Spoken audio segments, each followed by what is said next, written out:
Good afternoon, everyone. Kalla here. Welcome to my live stream. Glad you could make it today. So, it's time for a new game in the Sunday slot. That being Phoenix Wright Ace Attorney, which is what won the vote last time. So that's what we'll be playing. Now, technically, I have played this game before. It was quite a long time ago, so who knows how much I remember, eh? I guess we'll find out. And hello Drag, hope you're doing well.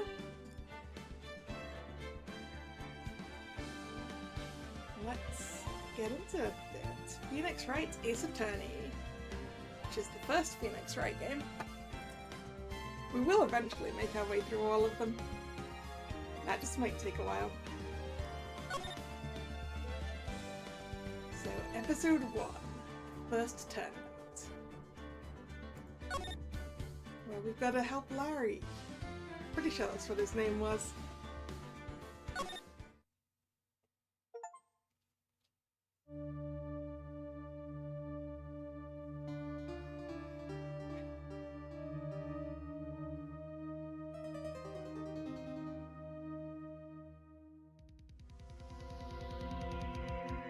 Damn it! Why me? I can't get caught, not like this. I've got to find someone to pin this on. Someone like him.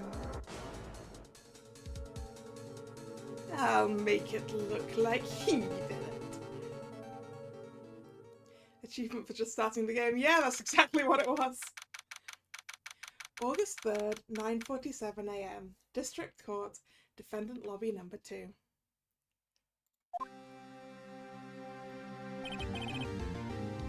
Boy, am I nervous. Right. No, I think I need a slightly different voice for the... Let's try that one again. When she talks again. Oh. Fire Chief. Phew, I'm glad I made it on time. Well, I have to say, Phoenix, I'm impressed.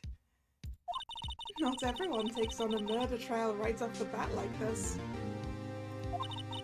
It says a lot about you, and your client as well. Thanks? Actually, it's because I owe him a favor. Favor? You mean you knew the defendant before this case? Yes. Actually, I kind of owe my current job to him. Hello, Nick. How you doing?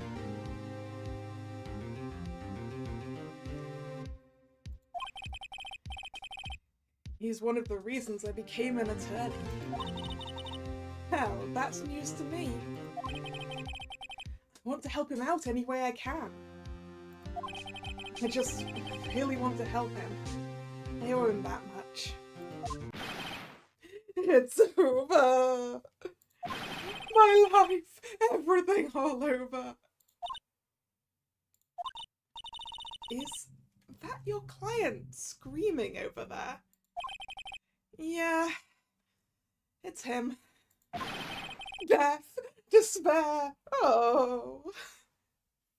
I'm gonna do it! I'm gonna die! It sounds like he wants to die. Yeah. Nick! Hey there, Larry. Dude, I'm so guilty, tell them I'm guilty! Give me the death sentence, I ain't afraid to die! You look a bit afraid, dear. What's wrong, Larry? Oh, it's all over. I'm finished. I can't live in a world without her. I can't. Who took her away from me, Nick? Who did this? Oh, Nick, you gotta tell me who took my baby away. The person responsible for your girlfriend's death? The newspapers say it was you.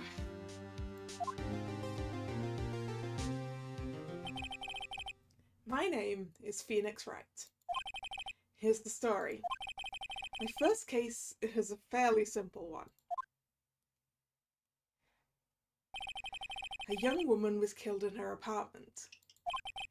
The guy they arrested was the unlucky sap dating her. Larry Butts. My best friend since grade school. Our school had a saying, when something smells, it's usually the butts. In the 23 years I've known him, it's usually been true. He has a knack for getting himself in trouble. One thing I can say though, it's usually not his fault. He just has terrible luck. But I know better than anyone that he's a good guy at heart. That, and I owe him one. Which is why I took the case, to clear his name. And that's just what I'm gonna do.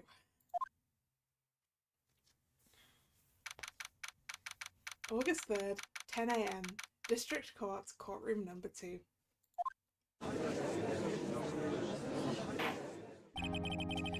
Court is now in session for the trial of Mr. Larry Butts. The prosecution is ready, Your Honor. The defense is ready, Your Honor. Mr. Wright? This is your first trial, is it not? Yes, Your Honor. I'm, a little nervous. Your conduct during this trial will decide the fate of your client. Murder is a serious charge. For your client's sake, I hope you can control your nerves. Thank you, Your Honor. Mr. Wright, given the circumstances, I think we should have a test to ascertain your readiness. Yes, Your Honor. Hands shaking, eyesight fading. The test will consist of a few simple questions. Answer them clearly and concisely. Please state the name of the defendant in this case. Oh, that would be Larry Butts. The defendant? Well, that's Larry Butts, Your Honor. You object to a task, Panic?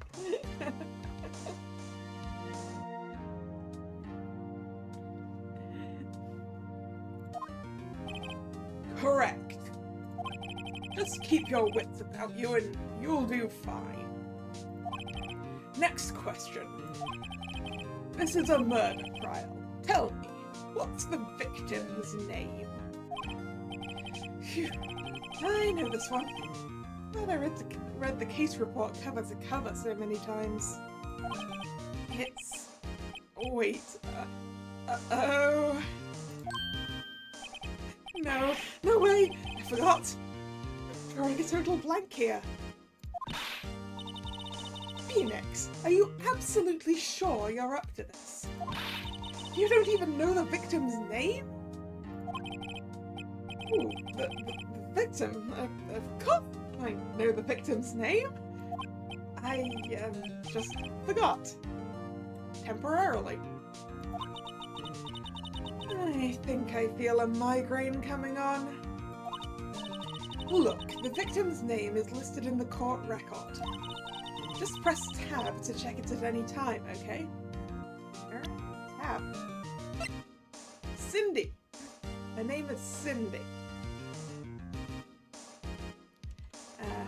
Equally, if we go into the profiles, I guess. There we go. Cindy Stone, age 22.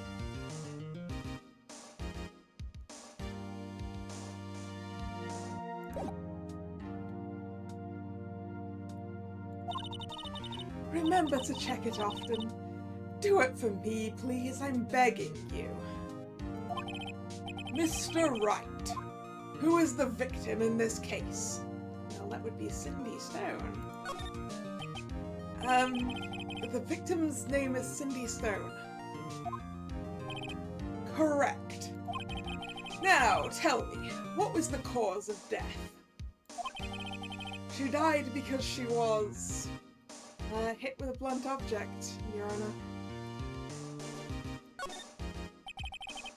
She was struck once by a blunt object. Correct. You've answered all my questions. I see no reason why we shouldn't proceed. You seem much more relaxed, Mr. Wright. Good for you. Thank you, Your Honor. Because I don't feel relaxed, that's for sure. Well then. First, question for the prosecution. Mr. Payne. Yes, Your Honor? As Mr. Wright just told us, the victim was struck with a blunt object. Would you explain to the court just what that object was? The murder weapon was this statue of the thinker. It was found lying on the floor next to the victim. I see. The court accepts it into evidence. Statue added to the court record. A statue in the shape of the thinker is rather heavy. Right. Be sure to pay attention to any evidence added during the trial. That evidence is the only ammunition you have in court. Use tab to check the court record frequently. Alright, let's get it. Statue. We have my badge, the autopsy report, and the statue.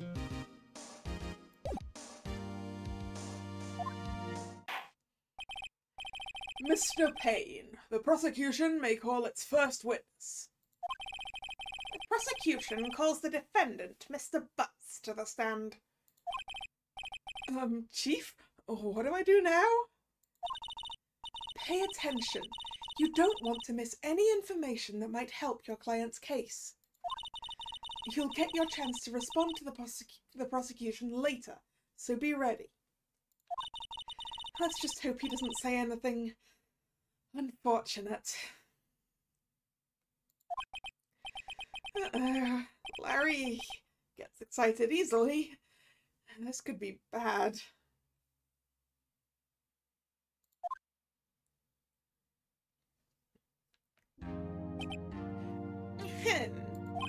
Mr. Butts, is it not true that the victim had recently dumped you? Hey, watch it, buddy! We were great together. We were Romeo and Juliet, Cleopatra and Mark Antony, and those are not ones you want to bring up in court while you're on trial for her murder, Butts.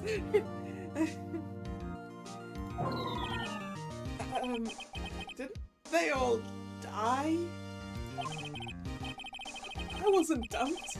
She just wasn't taking my phone calls or seeing me, ever. What's it to you anyway? Mr. Butts, what you describe is generally what we mean by dumped. In fact, she had completely abandoned you and was seeing other men. She had just returned from overseas with one of them the day before the murder. What do you mean, one of them? Lies! All of it lies! I don't believe a word of it! Your Honor, the victim's passport. According to this, she was in Paris until the day before she died. Passport. The victim apparently arrived home from Paris on the 30th of July, the day before the murder. Indeed, she appears to have returned the day before the murder. Dude, no way! The victim was a model, but did not have a large income. It appears that she had several sugar daddies. Daddies? Sugar? Yes, older men who gave her money and gifts. She took their money and used it to support her lifestyle. Dude! We can clearly see what kind of woman this Miss Stone was. Tell me, Mr. Butts, what do you think of her now? Right? I don't think you want him to answer that question. Yeah, Larry has a way of running his mouth in all the wrong directions.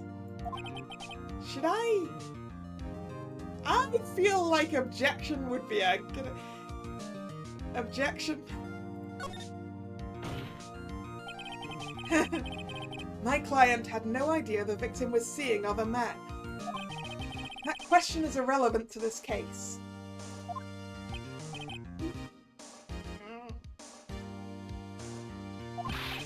Dude, Nick, what do you mean irrelevant? Sheepdog. Hi, I'm just gonna drop dead.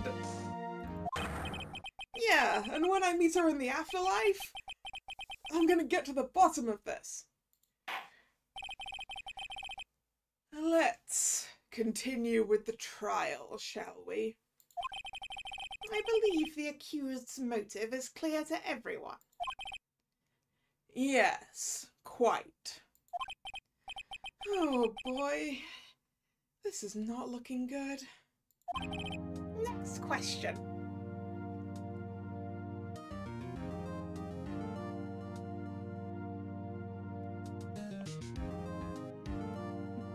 You wonder how the attorneys feel when they have to say things like that, like sugar daddy. Yeah. Well, I mean, clearly Payne was weaponizing that term against our client.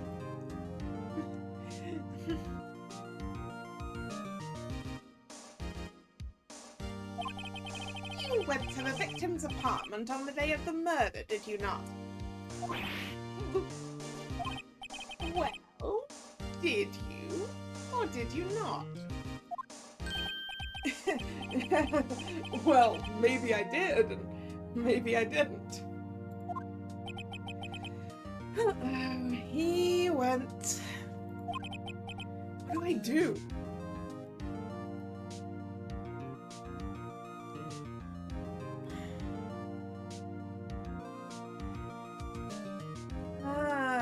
Do I let him answer this honestly or not?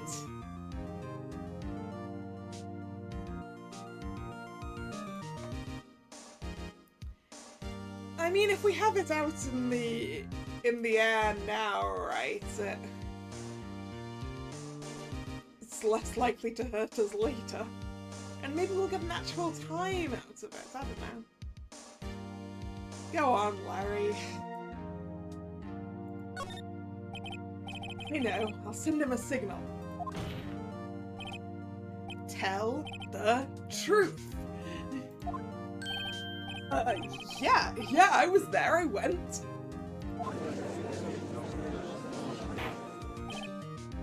Order. Well, Mr. Butts. Dude, chill. She wasn't home, man, so, like, I didn't see her. Your Honor, the defendant is lying. Lying? The prosecution would like to call a witness who can prove Mr. Butts is lying. Well, that simplifies matters. Who is your witness? The man who found the victim's body. Just before making the gruesome discovery, he saw the defendant fleeing the scene of the crime.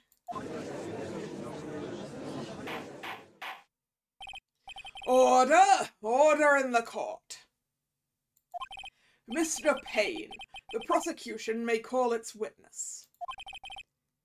Yes, Your Honor. This is bad. On the day of the murder, my witness was selling newspapers at the victim's building. Please bring Mr. Frank Sorrett to the stand.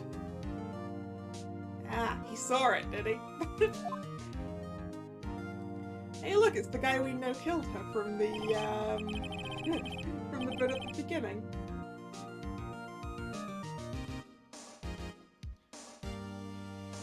Mr. Salad, you sell newspaper subscriptions. Is this correct? Oh, yes. Newspapers, yes. Mr. Sowett, you may continue with your testimony. Please tell the court what you saw on the day of the murder.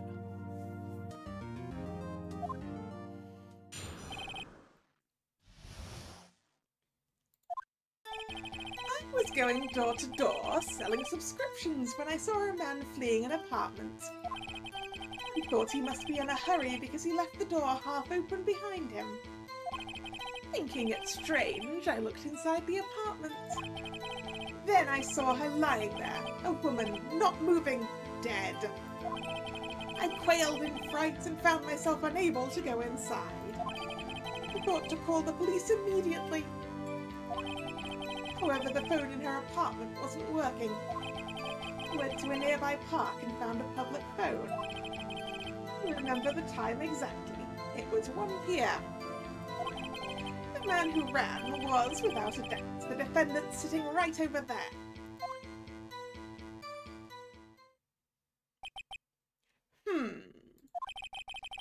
Larry, why didn't you tell the truth? I can't defend you against a testimony like that.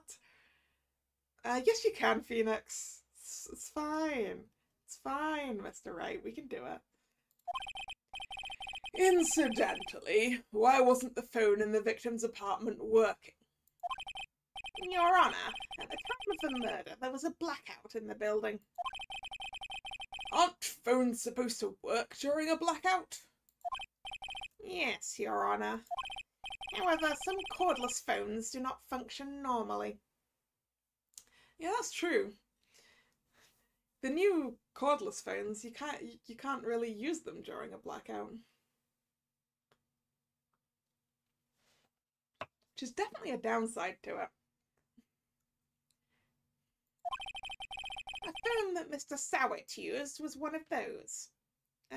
Well, he didn't technically use it, but hey. Your Honor, I have a record of the blackout for your perusal. Blackout record. Electricity to Miss Stone's building was out from noon till 6 p.m. on the day of the crime. Okay. Now, Mr. Wright. Yes, Your Honor? You may begin your cross-examination. Cross-examination, Your Honor? All right, this is it. The real deal. What exactly am I supposed to do? Why, you expose the lies in the testimony your witness just gave. Sorry, the witness just gave. Lies? What, he was lying? Your client is innocent, right? Then that witness must have lied in his testimony. Or is your client really guilty? How do I prove he's not? You hold the key. It is in the evidence. Compare the witness's testimony to the evidence at hand. There's bound to be a contradiction in there. First, find contradictions between the court record and the witness's testimony. Then, once you've found the contradicting evidence, present it and rub it in the witness's face. Okay. Open the court record with Tab, and then point out the contradictions in the testimony.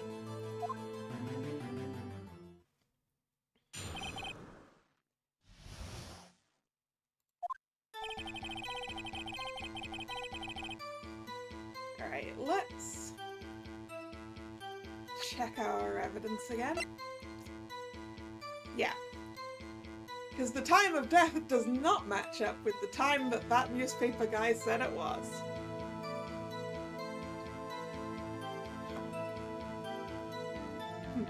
That's the semi-painfully obvious lie, right, Dragon?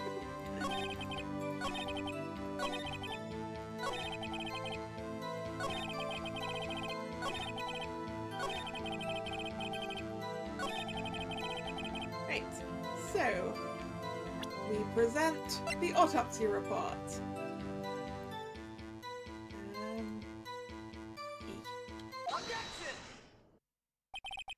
You found the body at 1 p.m? You're sure? Yes, it was 1 p.m. for certain. Yeah, what made you so certain it was 1 p.m? Frankly, I find that hard to believe. Your statement directly contradicts the autopsy report. The autopsy notes the time of death at some time after 4 p.m. There was nobody to, no body to find at 1 p.m. I remember why you were so certain it was 1 p.m, because I do remember how this one works. I remember why he was so certain it was 1 p.m. and why it's kind of technically not a lie.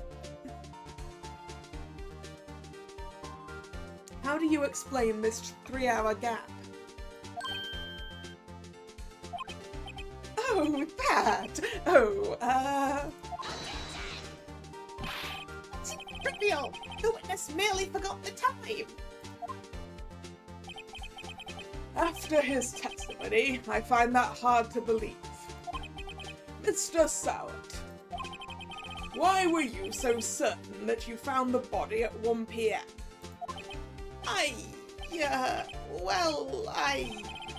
Gee, that's a really good question. Great job, Wright. Way to put him on the spot. That's all you have to do, point out contradictions. Lies always beget more lies.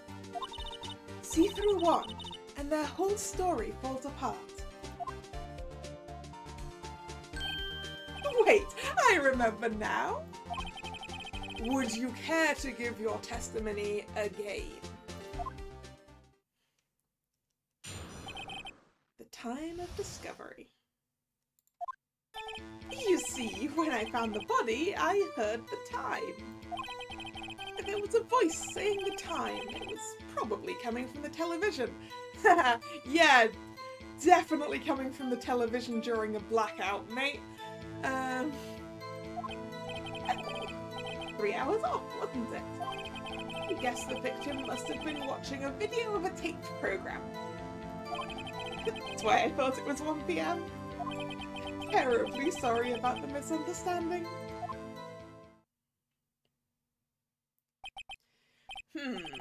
I see. You heard a voice saying the time on a taped program. Mr. Wright, you may cross-examine the witness. Right. You know what to do. I've got this one.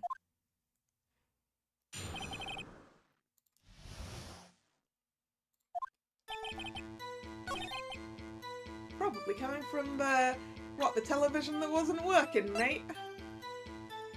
Objection! Hold it right there. The prosecution has said there was a blackout at the time of the discovery. And this record proves it. You couldn't have heard a television or a video.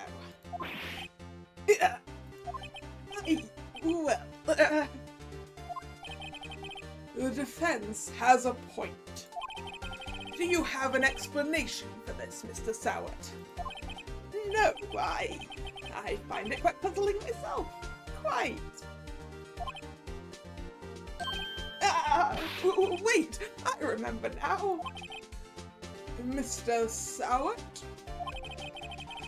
The court would prefer to hear an accurate testimony from the very beginning. These constant corrections are harming your credibility.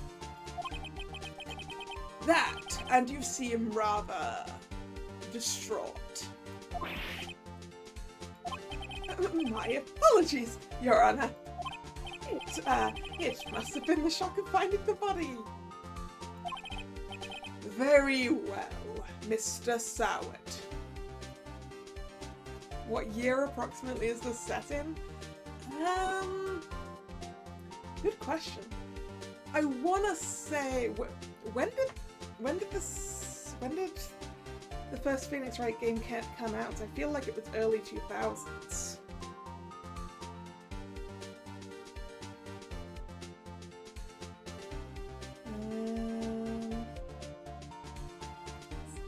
2001. So yeah, we're probably looking at late 90s actually. Late 90s, very early 2000s.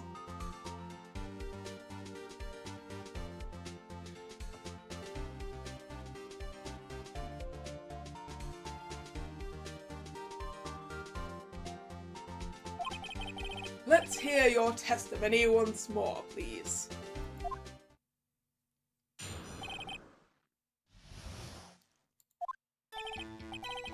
Actually, I didn't hear the time I saw it.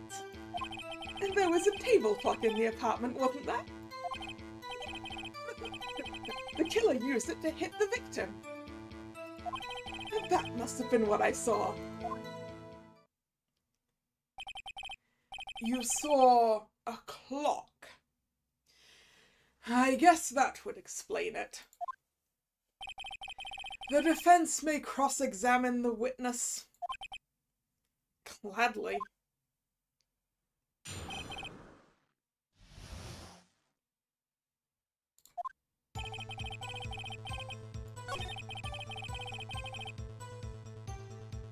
Was there a table clock? I mean, I'm aware that this is a clock. We can't actually examine this, can we?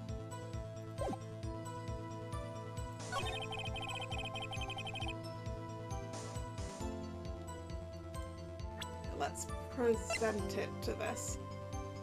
Because it's listed in here as a statue, not a clock. Objection! Oh, wait just a moment. The murder weapon wasn't a clock, it was a statue. I am partially wondering if this is a digital clock face, but I guess we would have been told if it was. Now, how is this supposed to be a clock? You with your objections and your evidence, just who do you think you are? An attorney. Just answer the question, Mr. Sowett. Hey, I saw it there, okay? That's a clock. Your Honor, if I may. Yes, Mr. Payne. As the witness stated, the statue is indeed a clock. Hello, Ethel. How you doing?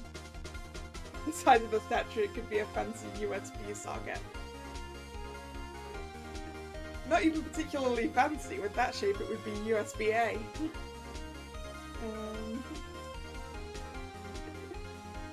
But I think it's a bit big for that. The neck is a switch. You just tilt it and it says the time out loud. As it doesn't look like a clock, I submitted it as a statue. My apologies. Fancy for its time, that's true. I see. So the murder weapon was a table clock after all.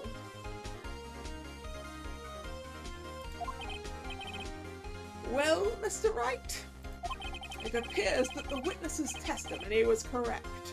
This is a clock.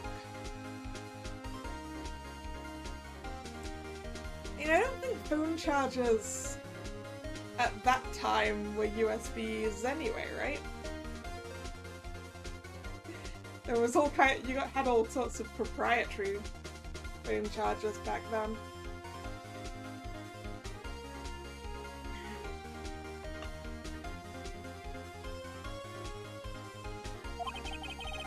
Do you have any problems with his testimony now? Yes, I do.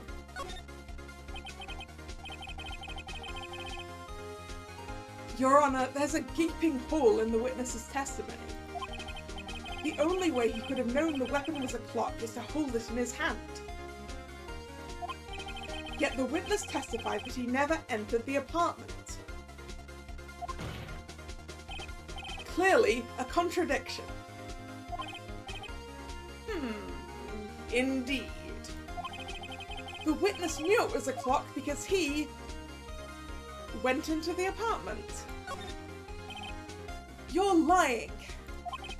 You were inside the apartment on the day of the murder.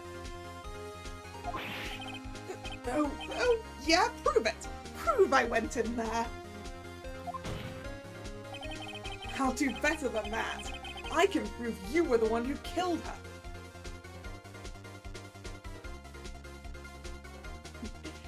You still personally used the landline at that time? I think I had my very first mobile phone at that time.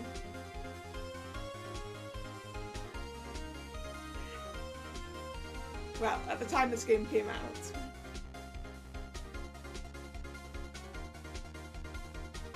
It was one of those ones with the little stubby antennas on the top. Like, really old.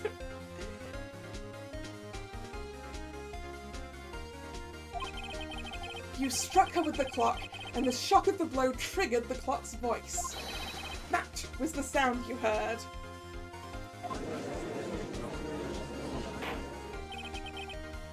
Order in the court! Intriguing. Please continue, Mr. Wright. Yes, Your Honor. Mr. Sowett. The sound must have left quite an impression on you.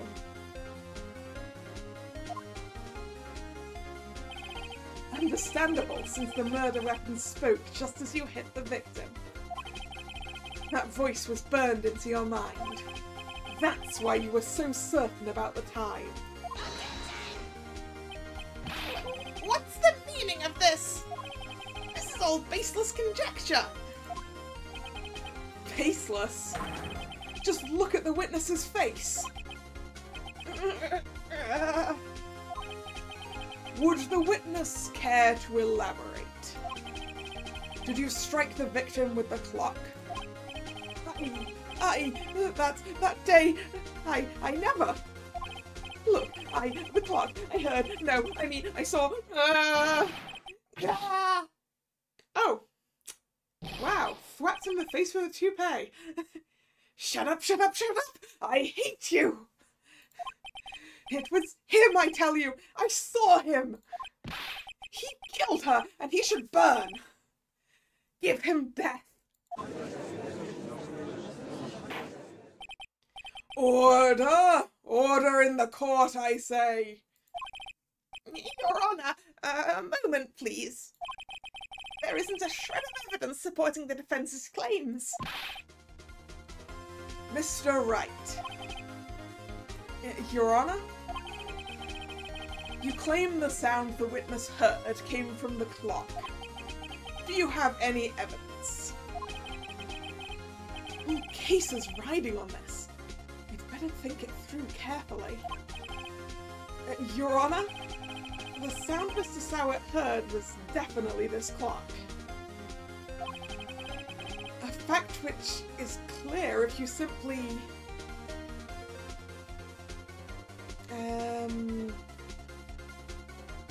examine the batteries? Because if it has batteries, it can be used. Ask the neighbours. Probably not. Or just try sounding it. Might be a good one.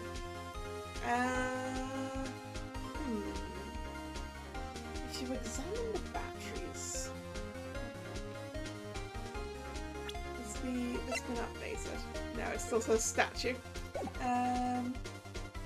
You allowed to throw your hair away in court? Not sure.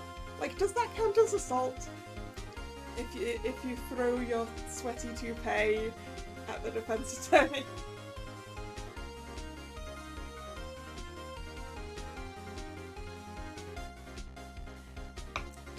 Examine its batteries or try sounding it.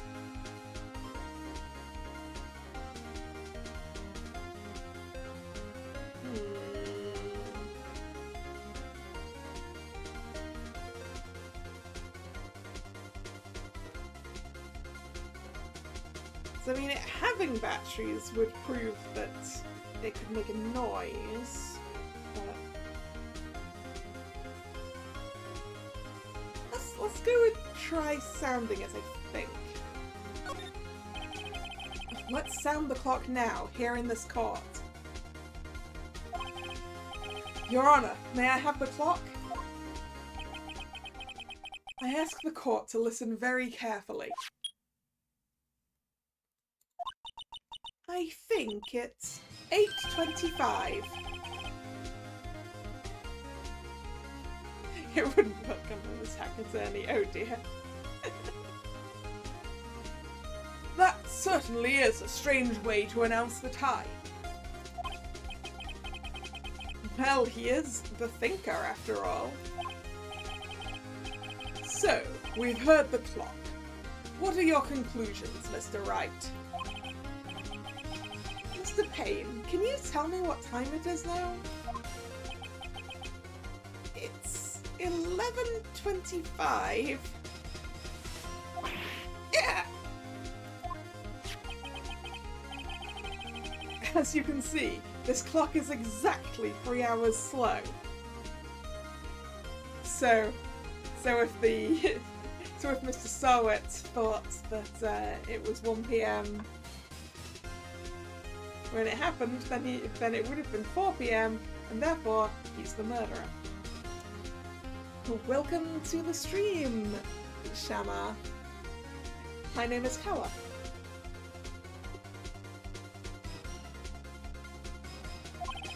As you can see, this clock is set exactly 3 hours slow. Precisely the discrepancy between what Mr. Sowett heard and the actual time of death. So, Mr. Sowett, try to talk your way out of this one.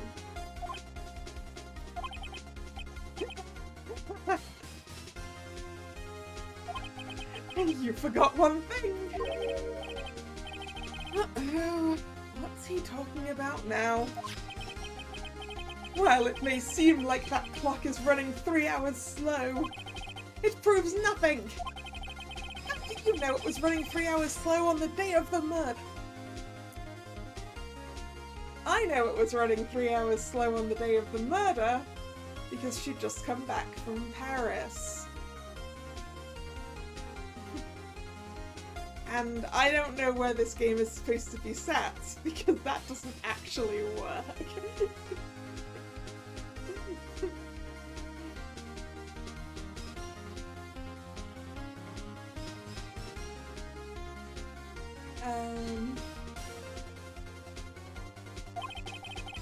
If you can't prove that, you don't have a case.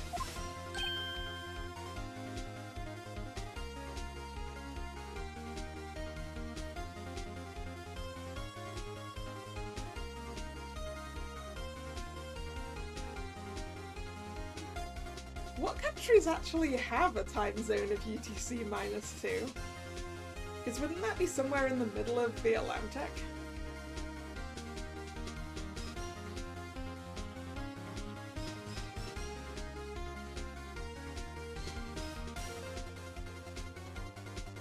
I guess it could be like 21 hours off rather than 3 hours off.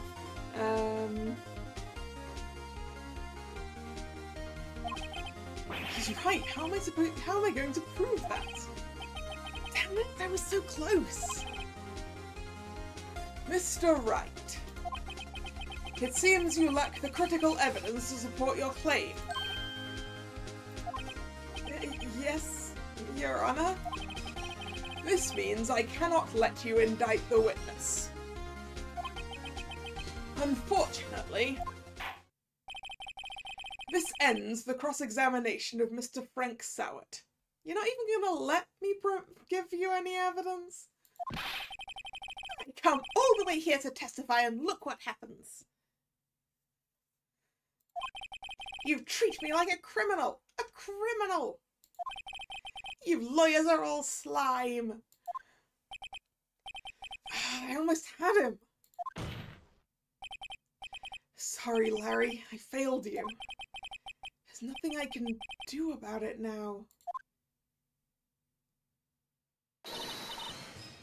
Not so fast, Mr. Sowett. Mia, I mean, Chief. Listen up, Wright. Don't throw this one away. Not like this. Think. But Chief, it's over. I can't prove the clock was slow the day of the murder. Actually, wait. Wait a second.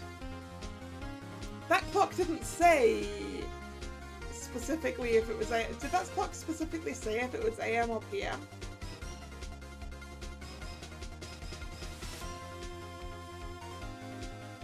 Because the time difference could be even more different.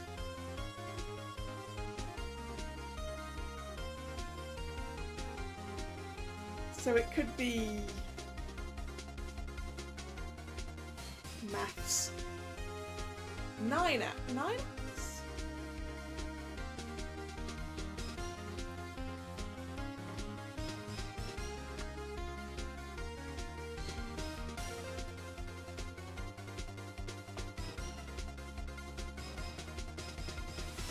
I'm not sure the court record actually has the chat. I think it does. No.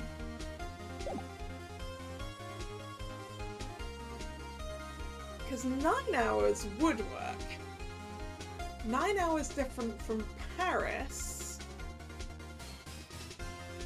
Well, in one direction I'm not sure, but in the other direction is like West Coast US.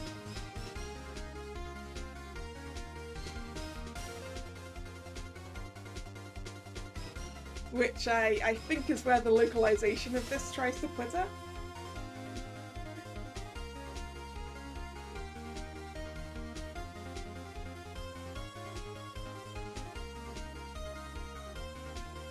I can't prove the clock was slow the day of the murder. Nobody can prove that. Well, yes. But that doesn't mean you can't still win. Try thinking out of the box. Don't waste time doubting the facts.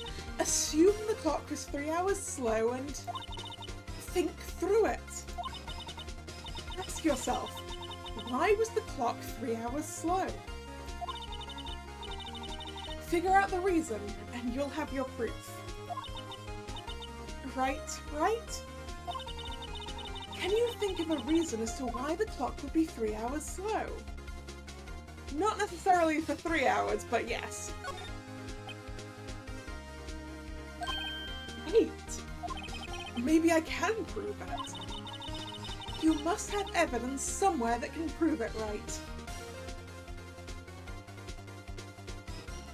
+10 is Australia, is it? Thanks. I can basically work out in my head, like, East Coast US, West Coast US, Central Europe, and Japan. And I don't really have a good reference on anything other than that.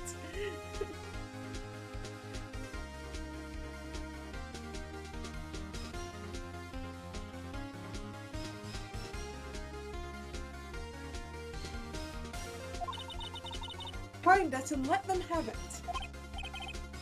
Well, Mr. Wright, you say that the clock was already running slow on the day of the murder. Have you found evidence to support this claim? Of course. Use a website dedicated to time and date. Yeah, that's what I do when I have to double check things. Isn't it like just called time and date? A good website for that? Is this my favorite Phoenix Wright game? That's a really good question that I don't know the answer to. There's some Phoenix Wright games I haven't played yet.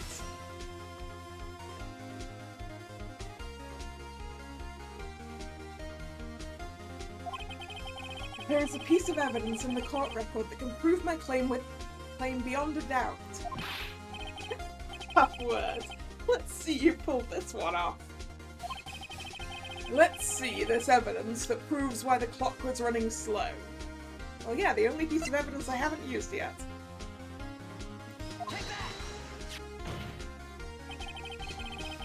The victim had just returned from abroad the day before the murder. As we all know, the time difference between here and Paris is 9 hours. It is 9 hours. I done did the maths properly. When it's 4 PM here, it's 1 AM the next day there.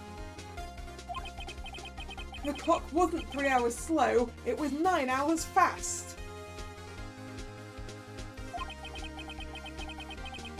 And since he specifically said 9 hours fast, that means that we are allegedly West Coast US. Which is where I thought, as I said, the localization set it to. The victim hadn't reset her clock since returning home. That's why the time you heard when she struck her dead in her apartment was wrong. Proof enough for you, Mr. Sowett? Or should I say, Mr. Did It? Oh no!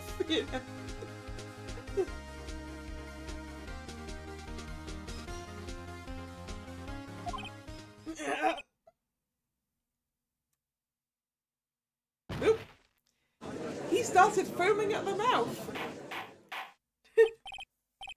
Order! Order, I say!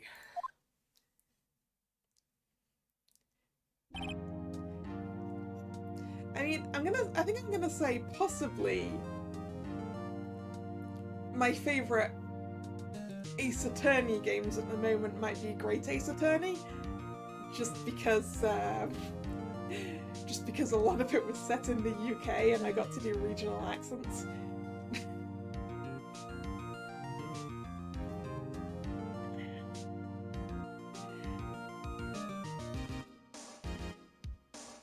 Yes, it doesn't beat the Herlock Sholmes dance, no it doesn't.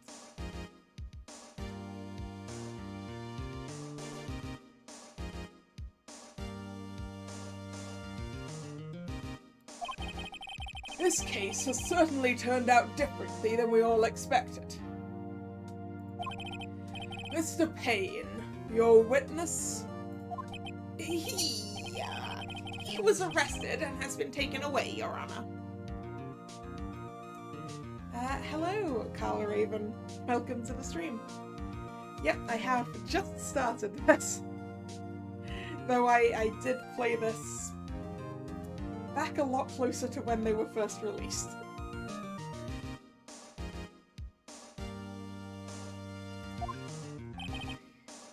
Very well. Mr. Wright? Yes, Your Honor. I have to say, I'm impressed. I don't think I've ever seen someone complete a defense so quickly and find the true culprit at the same time. That was indeed a very long time ago, yes. It won't have been right when they were released, but it probably wasn't too long after that. Am I getting the Investigations collection? Eventually. Basically, the Investigations collection releasing sort of made me go, I want to replay all of the games. Except actually, I don't think I've played 4 through 6 before, so those will be new. Actually, I might have got partway through 4. So basically, I'm starting from the beginning again and working my way all the way through.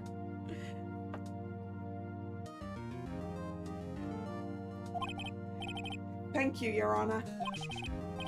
At this point, this is only a formality, but this court finds the defendant, Mr. Larry Butts, not guilty. Yeah, this will be a fun journey. It's true. And with that, this court is adjourned.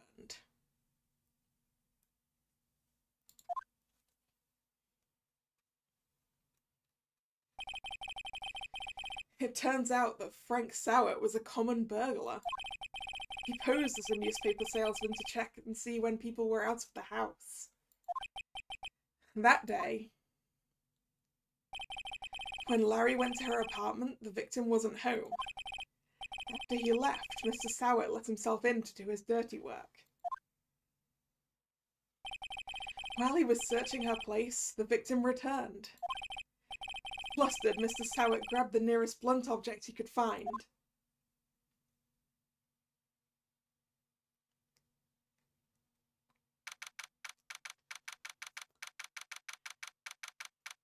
Hello, GC. Welcome to the stream. August 3rd, 2:32 p.m. District Court, Defendant Lobby number 2. Phew. Still can't believe we won. Right. Good job in there. Congratulations. Thanks, Chief. I owe it all to you. Not at all, not at all. You fought your own battles in there. It's been a while since I've seen a trial end on such a satisfying note. I've never seen the Chief looking this happy. If she's this glad, imagine how Larry must feel. My life is over. Larry, you're supposed to be happy. What's wrong now? Oh, Nick. Don't worry about me. I'll be dead and gone soon. Good. Wait, no. I mean, bad. Bad, bad, bad. Larry, you're innocent. The case is closed. But my Cindy Windy's gone, man. Gone forever. Larry, she was a... Never mind. Congratulations, Harry. Harry? Yes, you. I can practically see the headlines now. Harry Butt's innocent. Thanks. I really owe you one. I won't forget this, ever. Let's celebrate. Dinner, movie, my treat. Oh, no, I couldn't. Hey, I was the one who got you off the hook. Oh, hey. Here, take this. It's a present. A present? For me? Wait, wasn't this the evidence that... Actually, I made this clock for her. I made one for her, and one for me. Really? You? You made this? That is actually really impressive, Larry. Well, thank you. I'll keep it as a memento. Yo, Nick. Can you believe it? I was so into that chick. And she was just playing me for a fool. Don't that make you just want to cry?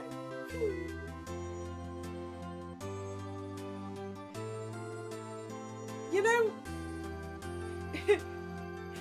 if he made it, I feel like she really did like him if she took something he gave her all the way to Paris with her, right? Harry, are you so sure? Excuse me? I think she thought quite a lot of you in her own way. Nah, you don't gotta sympathize with me, it's okay. No, I'm not just sympathizing, really. Isn't that right, Wright? don't you have something to show your friend? Something that proves how she felt about him? Huh? Oh, yeah, right. What the heck is she talking about? The statue, right? Because she took it all the way to Paris and changed the time on it and everything. Check this out, Larry. Proof positive you weren't just some chump to her. Oh, what about that clock? This is the clock you made for her, Larry. And she took it with her when she travelled. Whatever, she probably just needed a clock, that's all. This is the most inconvenient clock ever, Larry. You think so? It's a pretty heavy clock to take travelling. Well, make of it what you will. Hey, Nick. I'm glad I asked you to be my lawyer. Really, I am. Thanks. Hope that made him feel a little better. Right. And I hope you see the importance of evidence now. Also, hopefully you'll realise things change depending on how you look at them. People, too. We never really know if our clients are guilty or innocent. All we can do is believe in them. And in order to believe in them, you have to believe in yourself. Right? Listen, learn, grow strong. Never let go of what you believe in. Never. Well, I think our work here is done. Shall we be off? Yeah, I guess so. Say, how about dinner? On me?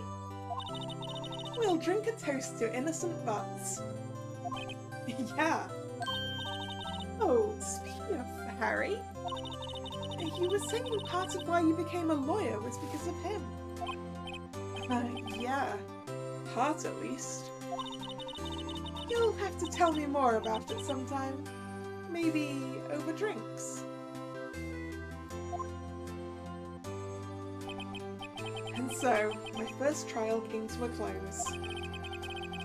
Harry slapped me on the back and said, "Gee, Nick, it's good to have friends." But I'm pretty sure he's not going to pay us, unless you count the clock he gave Mia. I didn't know it then, but that clock was soon going to be at the centre of another incident. And my promise to tell the chief about me and Larry would be one promise that I wouldn't be able to keep. Yeah, because you're right, after all, those clocks are a little on the cursed side. A new episode has been added. Turnabout Sisters. Save my progress? Yes, I would quite like to do that, please.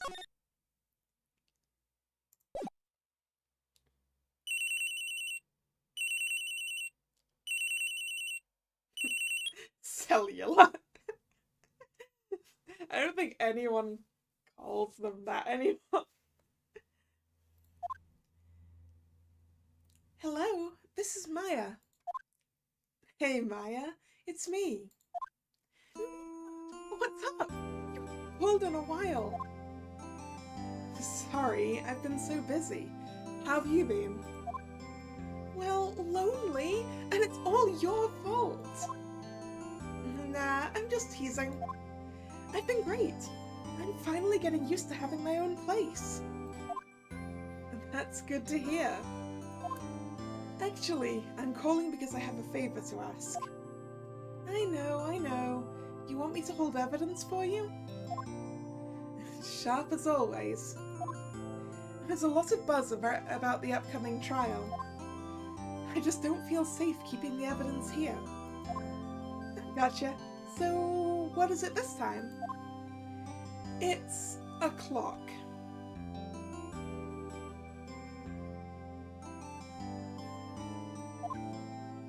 clock?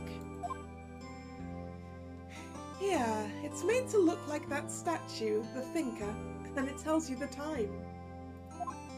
I thought you might like it. You've always liked toys. Hey, I'm not a little girl anymore, sis. Now. You know I'm only teasing. I should probably tell you, the clock isn't talking right now. Huh? It's not working? That's lame. I had to take the clockwork out. Sorry. She's hidden something inside of it, where the clockwork's supposed to be. Yeah. I put some papers inside it instead. Papers? Is that the evidence then?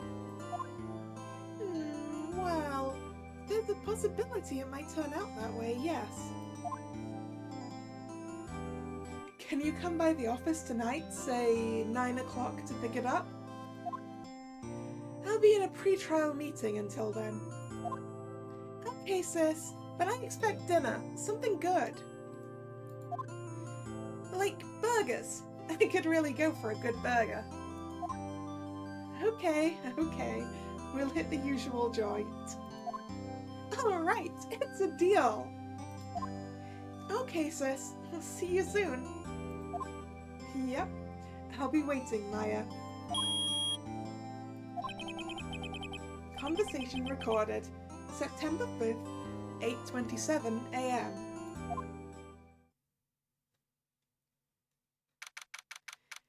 September 5th, 8:57 p.m. Fay & Co. law officers. Now, Miss Fay, I'll take what's mine. The papers. I'm sorry, but I can't give you what I don't have. Miss Fay, you're a poor liar. Why, I see it right over there. That must be the thinker that swallowed those papers. How could you know? You are not cogniferous of my background. Gathering information is my business, you see. I should have been more careful. Oh, my dear Miss Fay, I am so very sorry. But I am afraid I must ask you for one more thing. Your eternal silence. Farewell, Miss Fay.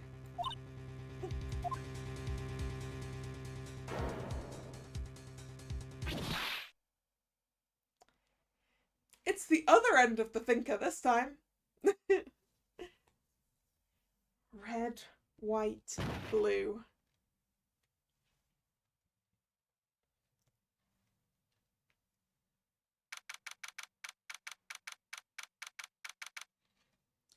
September 5th, 9:08 p.m. Fay & Co. law officers.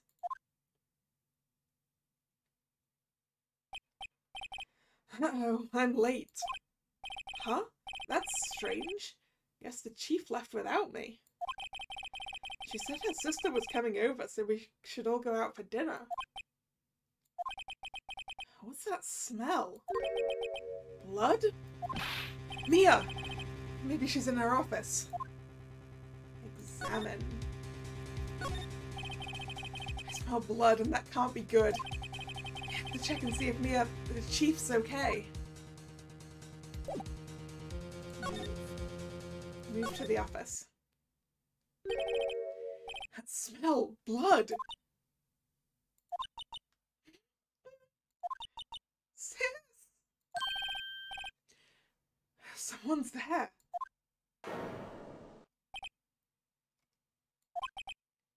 Chief? Chief? Chief!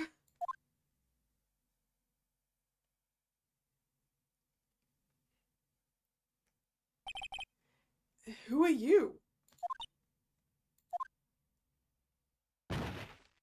Oop.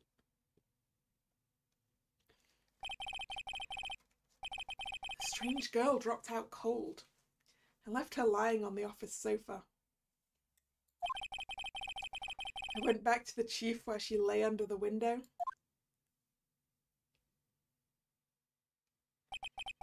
Her body was still warm. I could feel it when I held her shoulder. Then, all too quickly, it began to fade, until finally she was cold. Chief!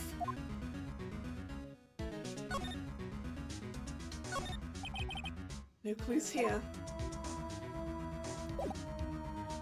Okay, is that the only place I can click? I think it is.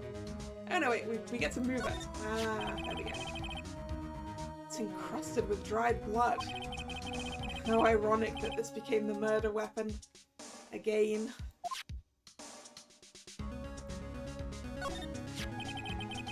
Some shards of glass are scattered on the floor. They seem to be the remains of a glass light stand. What about up here? No clues here. Alright, let's check the body. Chief. It's hard seeing her like this, but if there are any clues here... She was struck on the head with a blunt object. She probably died instantly. The thinker lying next to her must have been the murder weapon. The thinker added to the court record. The murder weapon. Looks like a statue, but it's actually a clock. Made by Larry Butts. There are some glass shards near the chief's body. Must be pieces of the glass light stand lying broken in the back of the room. Glass shards added to the court record. The broken remains of a glass light stand, broken beyond all recognition. Nothing else that seems like a clue here. A piece of paper! It must have fallen from Mia's hand. What could it be?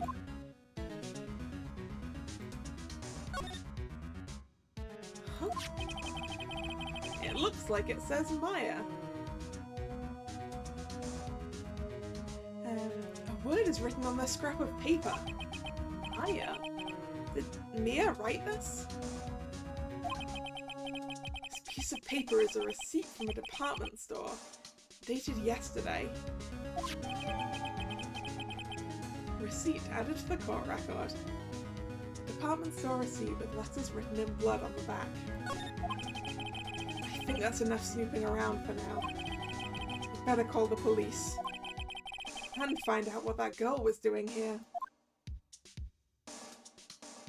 I mean, I'm pretty sure you could figure that one out, Phoenix.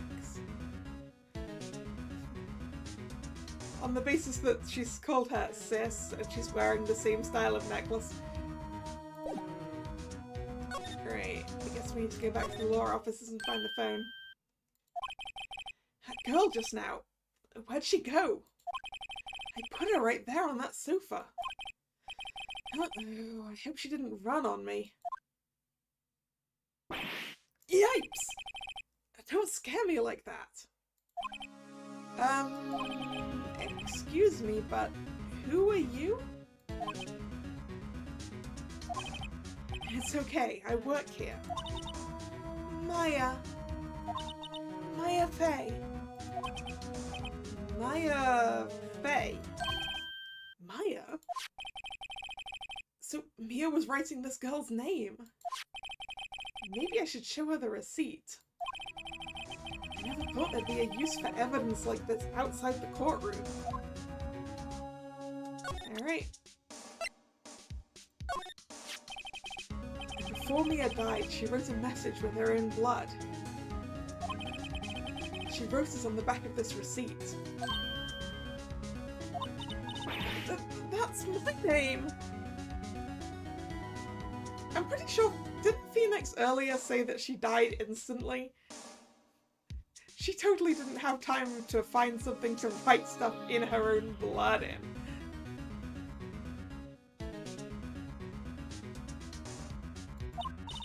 Why? Oh, why would she write my name?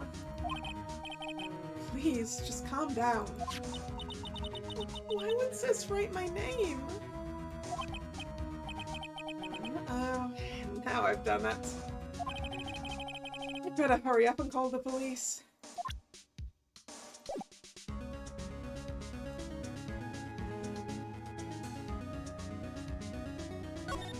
Is there a phone somewhere here? I'm not seeing a phone.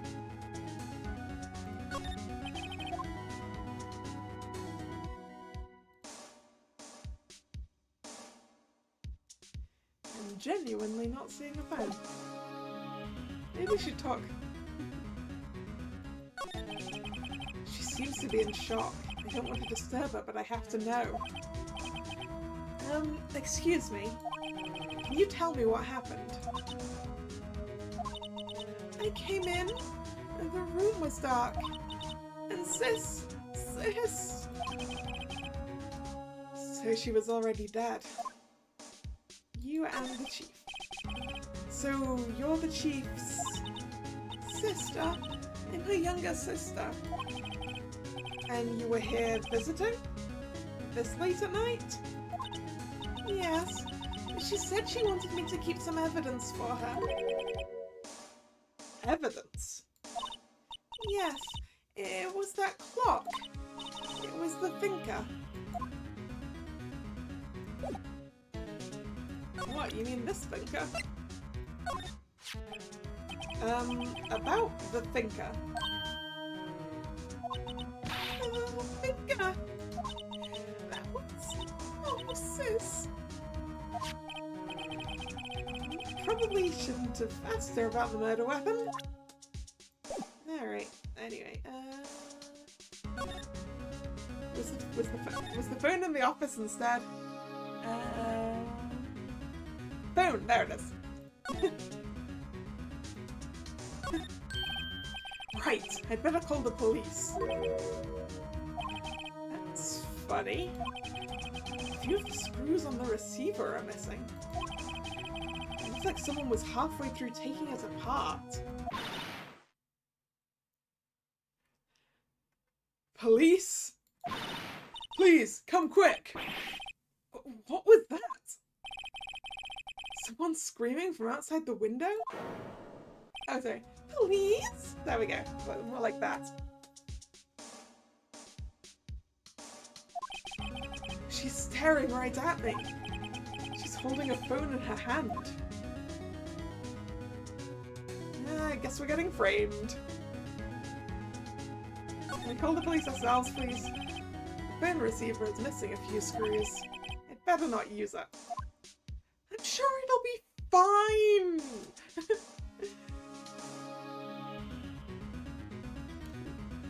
Slide, I see.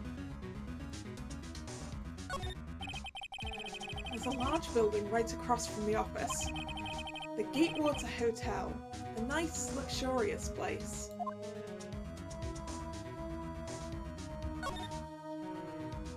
What else have we got going on here? What's going on there? What is going on there?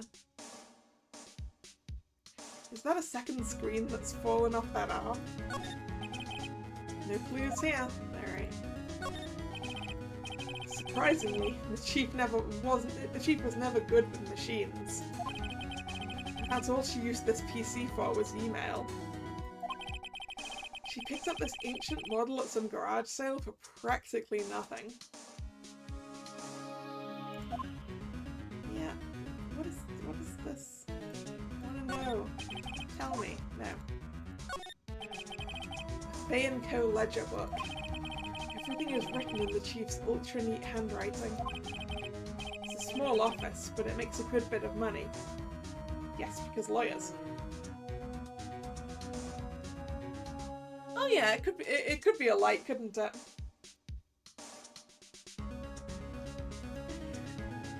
Alright. Good night then, Kalla Raven.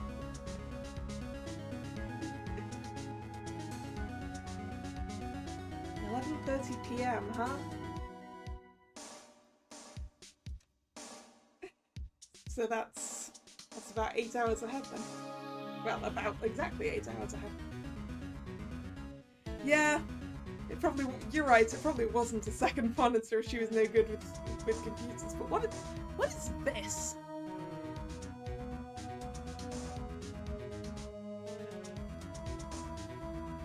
looks weird.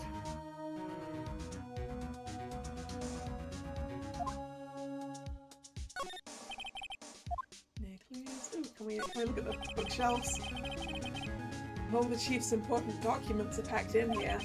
This is where she filed her case records and recent rulings. You think it looks like a book?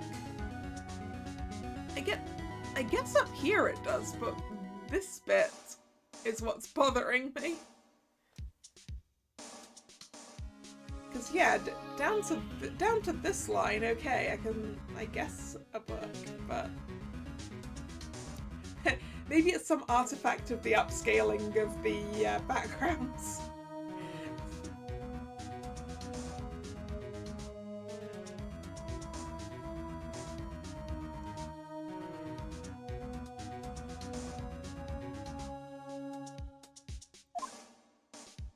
What's this piece of paper on the floor about? No? I mean, this one's definitely a book.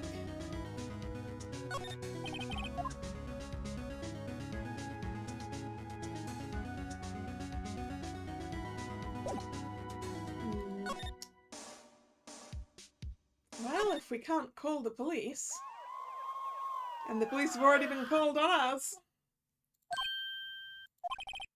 Police! Sounds like they're coming this way. Freeze! Police! Nope, wrong voice, because this is Gumshoe. We need a good Gumshoe voice. Alright. I'm Detective Dick Gumshoe, see? Gumshoe? What an odd name. We received a report from the building across the way, see? Got a person saying they saw a murder. It must have been that woman I saw. Anyway, I don't want either of you moving 1 inch, okay? Great. Just great.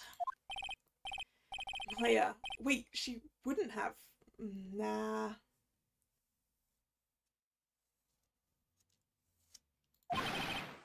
Whoa! Excuse me! This word Maya here mean anything to you? That's my name? What? The victim drew this here note in her own blood, see? With her dying breath, she wrote down the killer's name. That's a really big assumption to leap to, Gumshoe. Killer? I'm not. Case closed. You're coming down to the precinct, ma'am.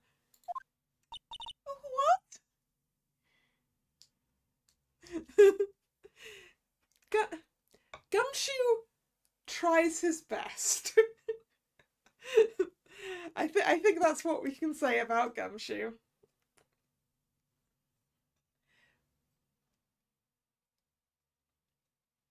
He tries.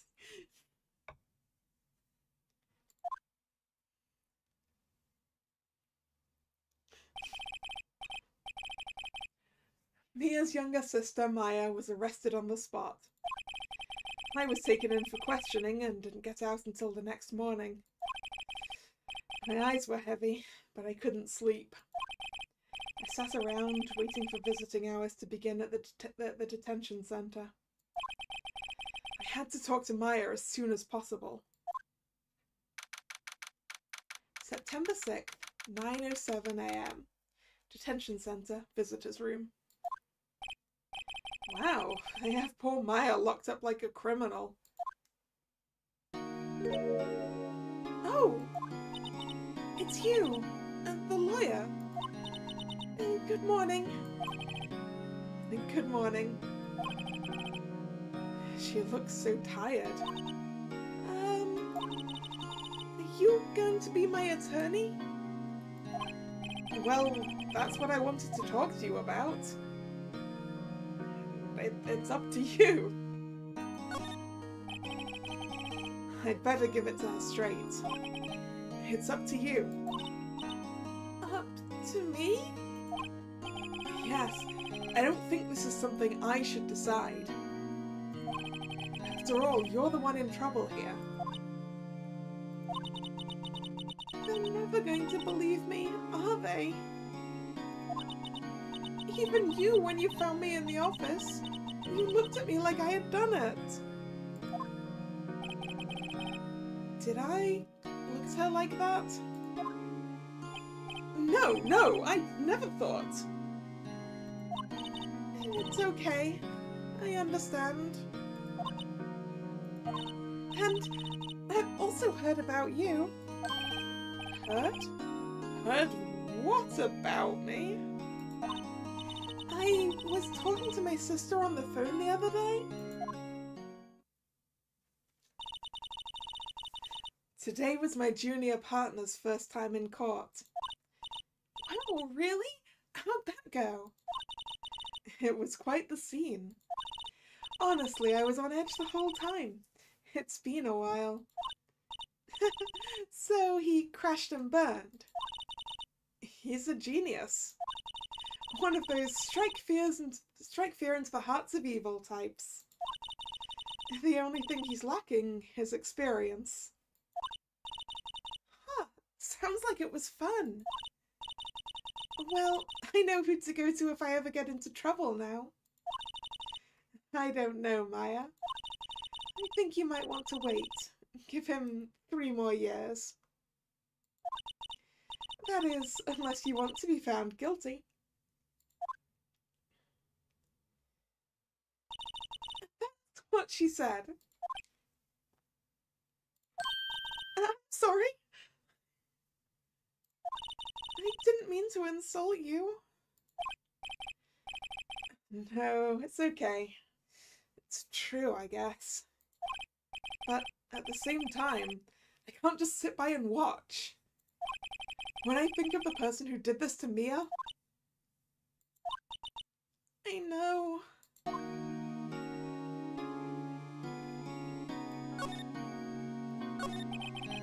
There's something I've been wanting to ask you. Yes? What's with that outfit? Oh, this? This is what all acolytes wear. It's my uniform, you could say. Acolytes? Like people in religious training? What is it you do? Oh, it's nothing strange, really. I'm a spirit medium in training. A spirit medium? I'm pretty sure that qualifies as strange.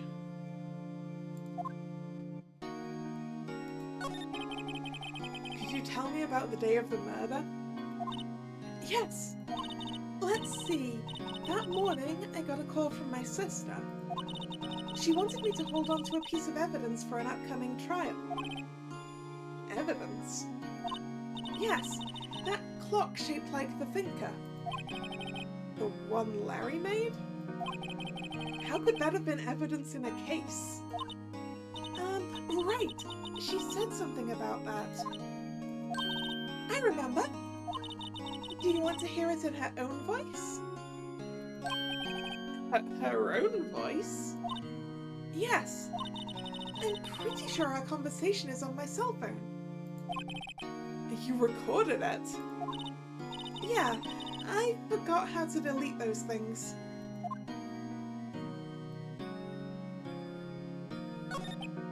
So, you say you have a conversation with your sister on your cell phone?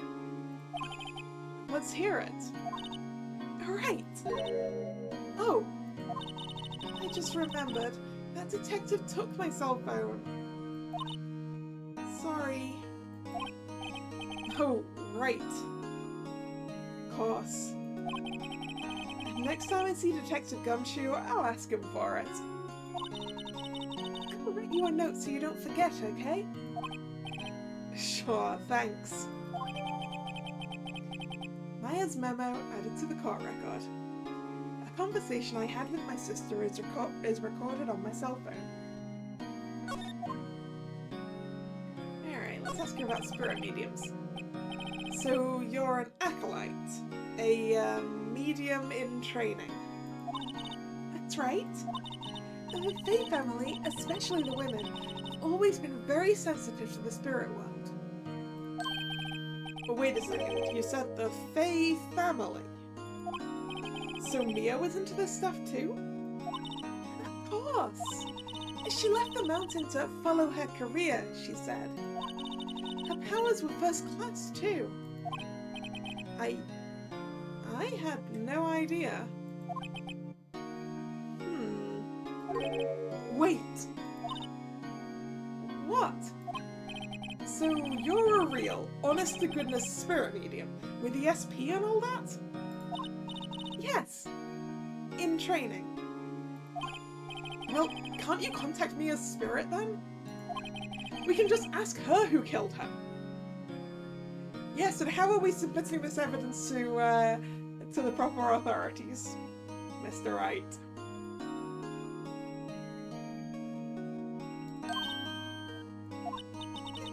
Sorry, I'm still in training. I couldn't do something on that level. I thought it would be too easy.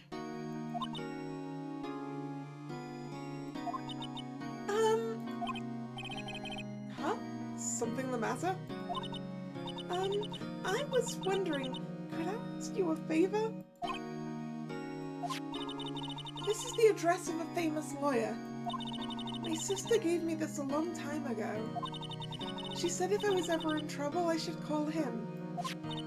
And, well, I'm in trouble. Do you think you could go to him to do you think you could go ask him to represent me?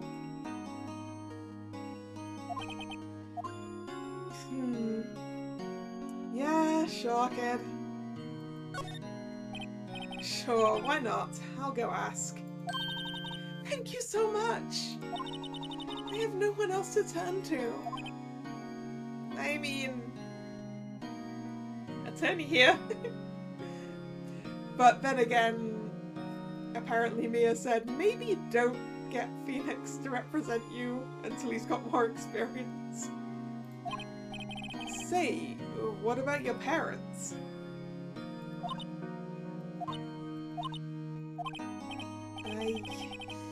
I see. Don't worry, leave it to me. Thank you. The trial's tomorrow at 10. What? Tomorrow? Tomorrow. What if this guy refuses? They told me if I don't find one, the state will pick an attorney to defend me.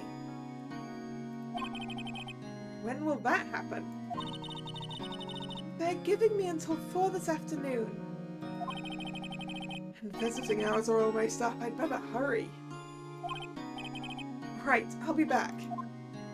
After I re-asked you this one by the looks of it. Could you tell me about the day of the murder? Sorry, I know it must be hard. No, it's okay. All I've been doing the last few hours is talking about it. I've kind of gotten used to it. Let's see. That morning I got a call from my sister. She wanted me to hold on to a piece of evidence for an upcoming trial. That's the thinker clock that Larry made. It practically qualifies as a serial murderer by now. Yeah, but is it the same clock though? Or was this Larry's one? So then, when did you arrive at the office? It was right around 9. The lights were off and I could smell blood. And then I found her, my sister. Yeah, it's the one he gave Mia as a gift, but I'm not sure if that was the one that was the murder weapon in the previous trial, or if it was the one that Larry made for himself, because he said they were a pair, right?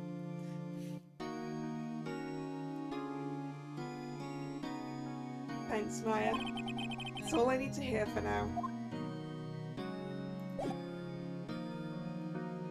Alright, let's go talk to Grossberg.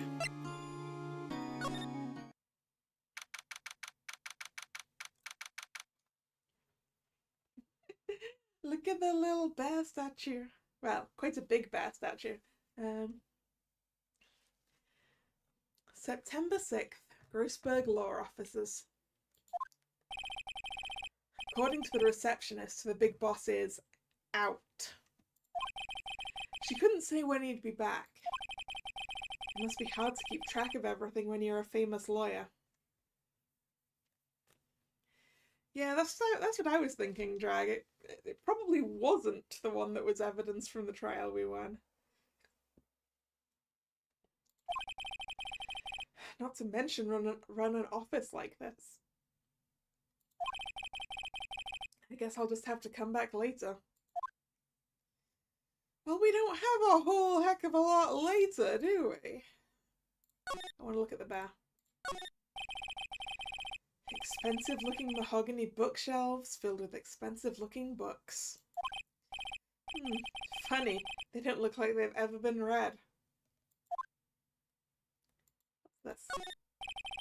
That painting has been bugging me ever since I stepped in here. The oil paint is so thick it's practically giving me a stuffed nose. I'm sure the price is nothing to sneeze at either, for that matter. Yeah, this entire office screams, I am a rich, successful lawyer. Where else can we go? Back to the law offices? September 6th, Fay & Co. Law Offices. The office is filled with police officers.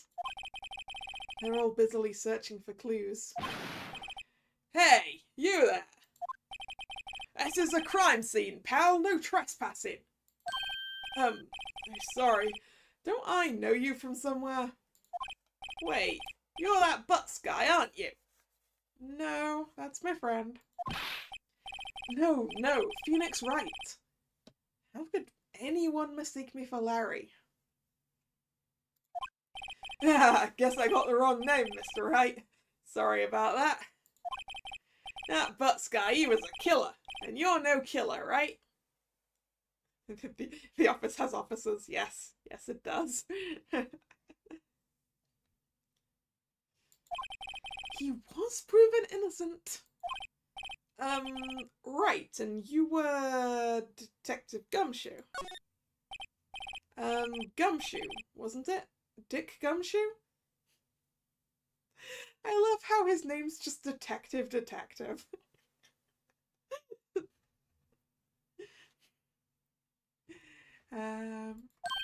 Right, at your service. Hang on, that's Detective Gumshoe to you, pal. Anyway, get the name right. Don't go calling me Dick. Hey, Dick, get over here. Yes, sir. Be right there.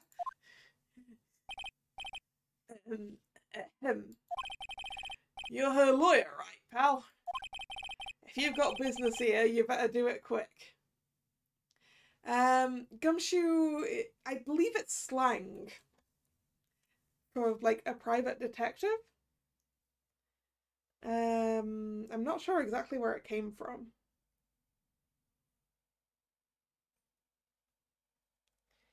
North America, apparently.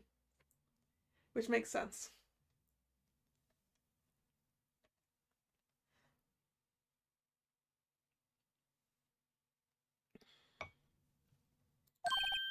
Phew, he thinks I'm Maya's lawyer. Well, that means I get to look around.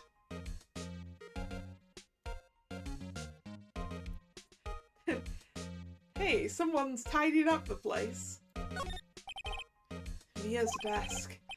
Perfectly clean as always. The only thing it's missing is Mia. So yeah, now it's obvious that this is a desk lamp.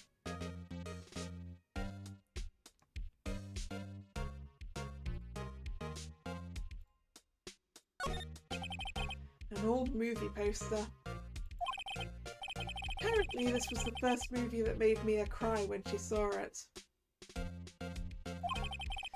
I'll have to check it out one of these days.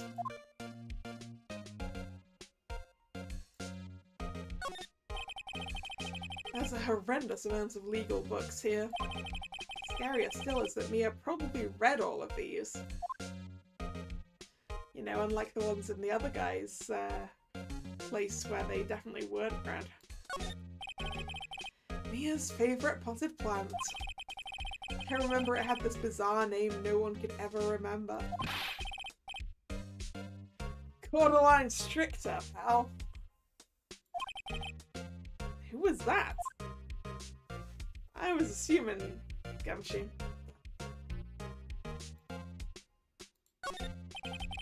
Sky is blue, and so am I.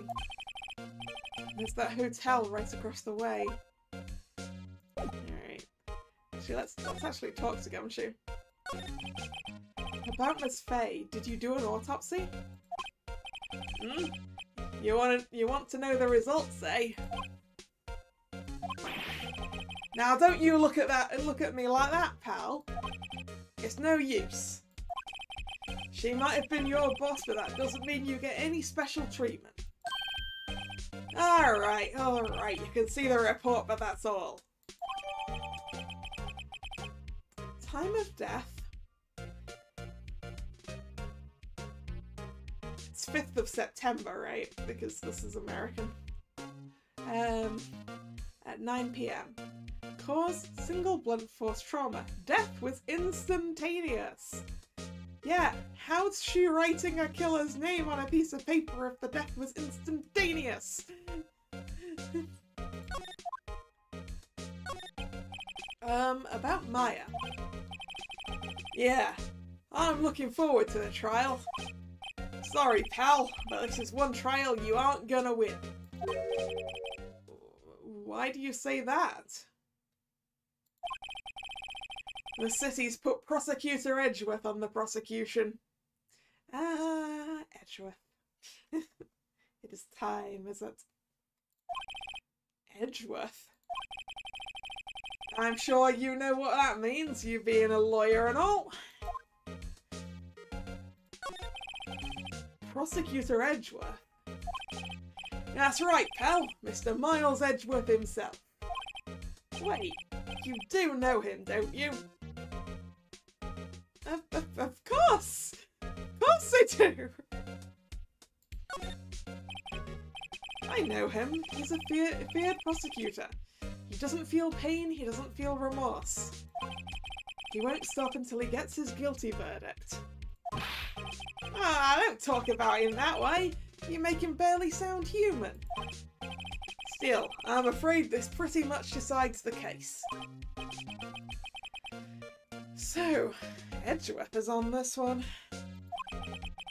He hasn't lost a case since he became prosecutor at the incredibly young age of 20. Of course, there are rumours of back-alley deals and forged evidence.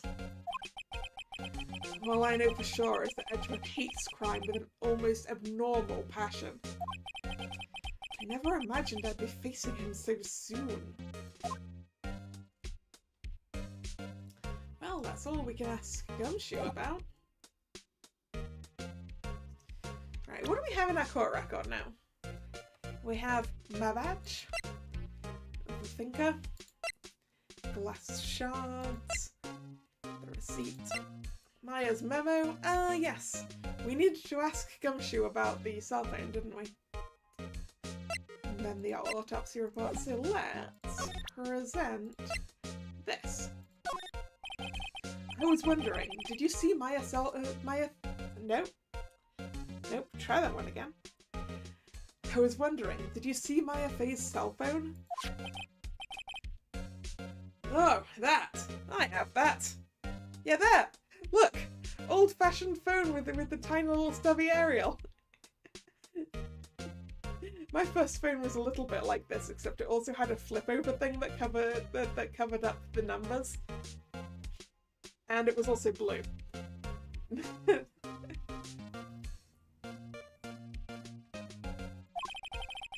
Do you think you could give it back?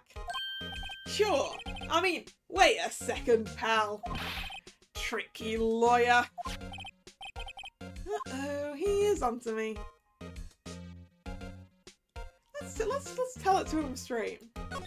If I tell him why I want it, there's no way he'll give it to me. Something the matter? Oh, no, it's just, you know, detective. Nope, I know nothing, pal. That cell phone has a lot of numbers on it, like her boyfriend's. A cell phone holds all a little girl's sweetest and spiciest secrets. You're trying to confuse me. Sorry, pal, I already checked all the numbers in memory. Impressive, you're quite the detective. Uh-huh. Oh, here, you can have the phone back. There weren't any suspicious call records in there after all. Seems he didn't notice the recorded conversation. Maya's cell phone received from Detective Gumshoe. Holds conversation between the chief and Maya. Check the court record to hear the recorded conversation. Ooh, we can actually do something with this one, huh? Yeah, this is what we already read from the beginning of the case.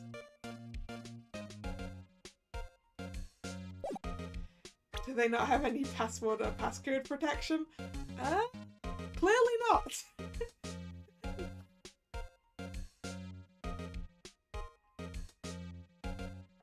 I actually genuinely don't remember if I had a passcode or anything on my first phone.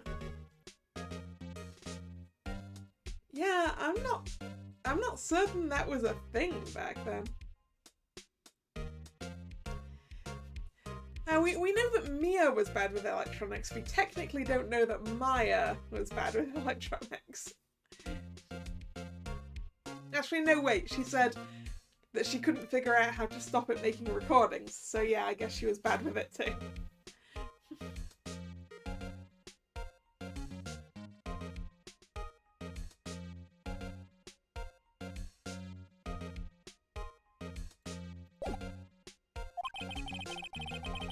I guess I've asked all the questions I need to. You all done, pal? Yes, thank you. I'll be heading out now. Oh, wait! One more thing I wanted to mention to you. I don't suppose you're planning on talking to that witness. Anyway, you better not. No influencing the witness with your lawyerly ways, pal. Come to think of it, I had completely forgotten about her. The witness? Yeah, Miss April May. I'm sorry about this, but I can't tell you anything about her. Well, you just told me her name. Miss May, huh? So you've sent her home already then? Yeah, you're trying your loyalty tricks on me now. Hello, Heike. How you doing? She lives next to June. Yeah.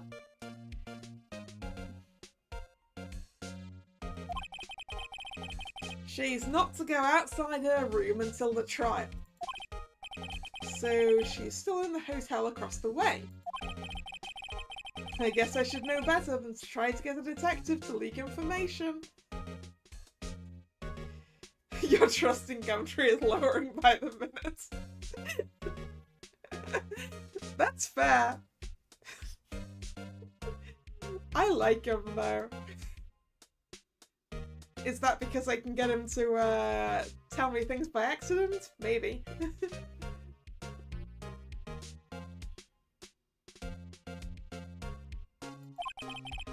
You got that right, pal. Time to pay a visit to Miss May. You know, that thing I was specifically told not to do. September 6th, Gatewater Hotel, room 303. Oh wait, you said Gumtree. I entirely missed that.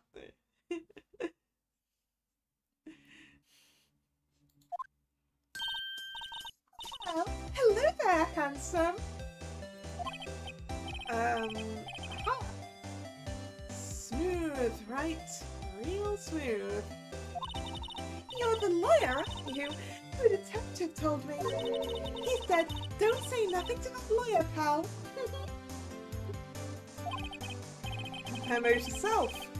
Thanks, Detective Gumshoe, for making my job harder.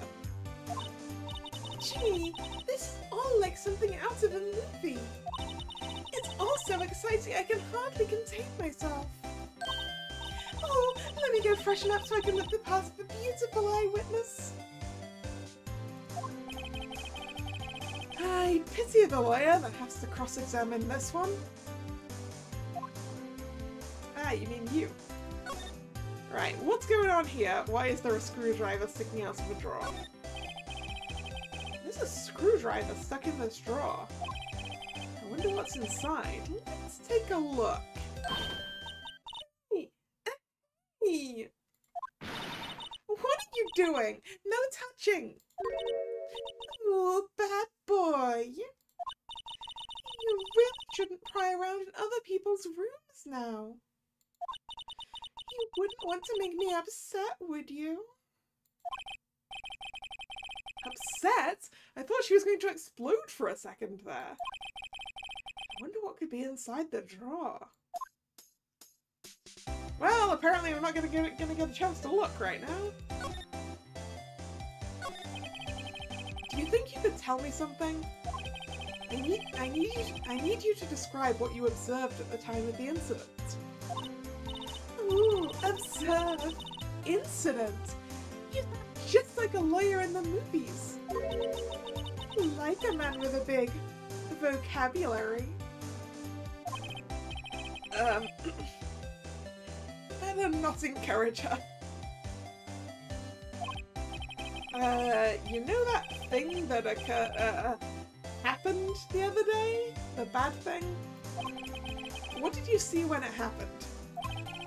I don't suppose you could tell me about it, pretty please? Let me see, well, dream on!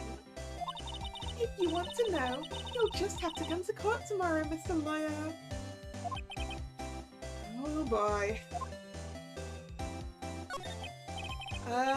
Could you just... Who exactly are you?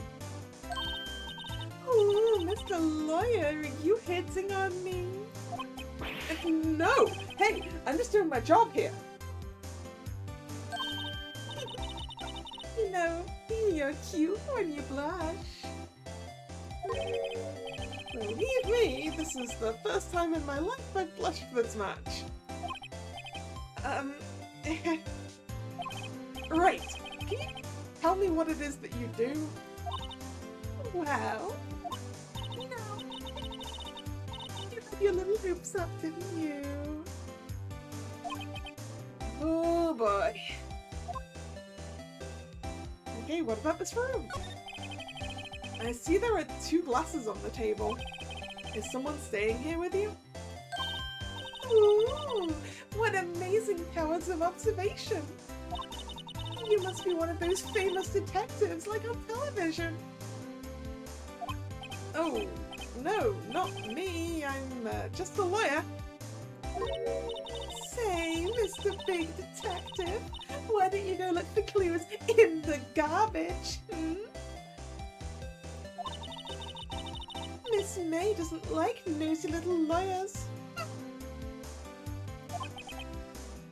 Oh boy. Well, we're not getting anything out of her. Can we examine the wine? No clues here. Okay. The late summer sunlight streams through the window. There's the Fay & Co. Law Offices building, of course. You can see the inside of the room pretty clearly from here. I think it would be a little difficult to recognize a face from this distance, though.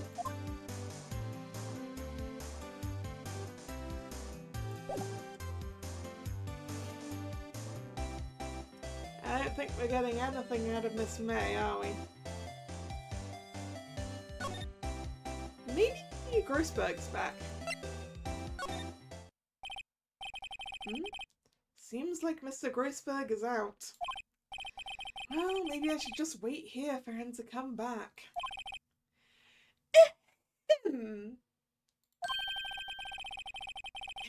wasn't the most over-the-top clearing of the throats I've ever heard. So, you're the one they say has been looking for me. Yeah, that's me. He looks even grander than I imagined. That badge on your collar. Ah, so you're a lawyer, are you now? Yes, well, yes. And what do you want?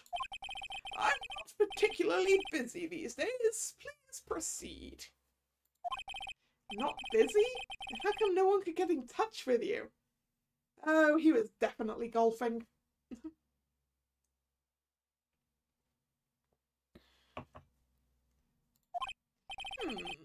Something the matter? You came to see the one and only Marvin Grossberg, did you not? Well, here I am, boy. What do you want? Out with it. Well, sir, actually it's about Maya Fey. Ah, yes. Maya Fey. Go on. Why the strange reaction? Acha-cha! I'm really quite busy here, son. You just told me you weren't busy at all.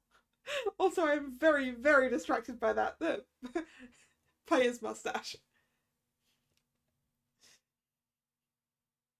It's like it's sentient.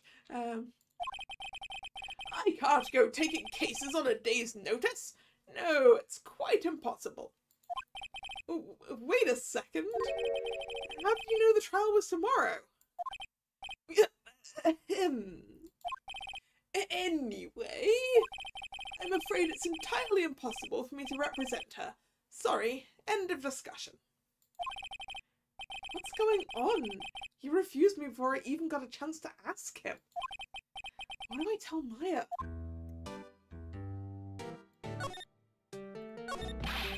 How can you just refuse like that? Please tell me why you won't take the case.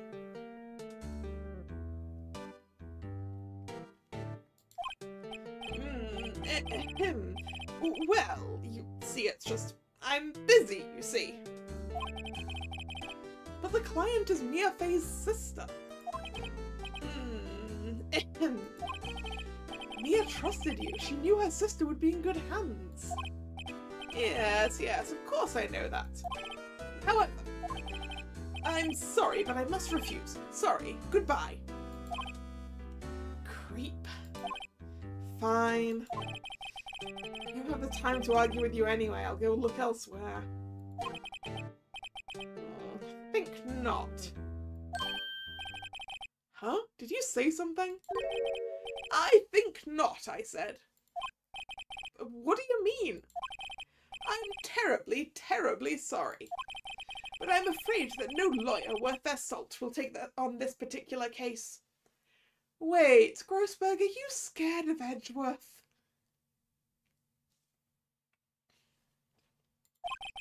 Terribly sorry, my boy. Why? I cannot say. I beg your pardon, but could you leave now? I have nothing more to discuss with you. What's going on here? Actually, I want to ask him about the painting. That's quite a painting. Ah, you noticed. It's my pride and joy. Impressive, isn't it? Well, isn't it? The colour of the sky, the hue of the sea, the weave of the straw hat. There was sea in that painting? It's worth at least 3 million. I have no intention of parting with it, of course. No, I won't sell it, not even to you. I wasn't interested. It's not for sale. I'm not buying. Jeez.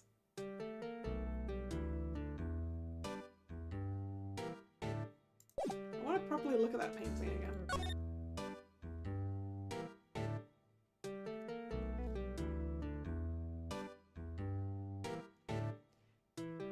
I'm gonna have to take his word for it that the sea is there. guess maybe this bit could be the sea.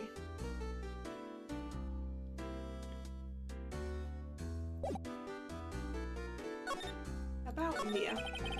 How did you know Mia Fey? She worked here a long time ago. Quite the apprentice, that one. Learned my techniques in the blink of an eye. She left one day, quite suddenly. She had a mission, you see. A mission? You could see it in her eyes.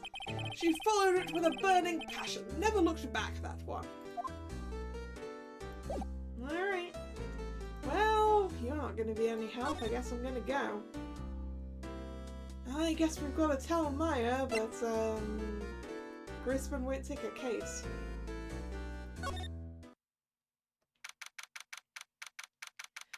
September 6th, 3:42 p.m.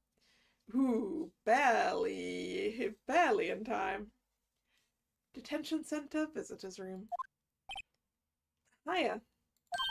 Oh, you're back! Did you find the lawyer? Well, what do I tell her? Well, see, just be honest. I really don't think you should use that guy. He didn't seem healthy. He was all skin and bones. Phoenix? Just tell her the truth. He was like the entire opposite of skin and bones.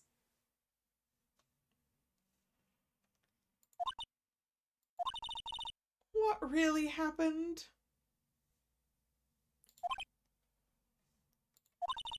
You don't mean he refused to help? I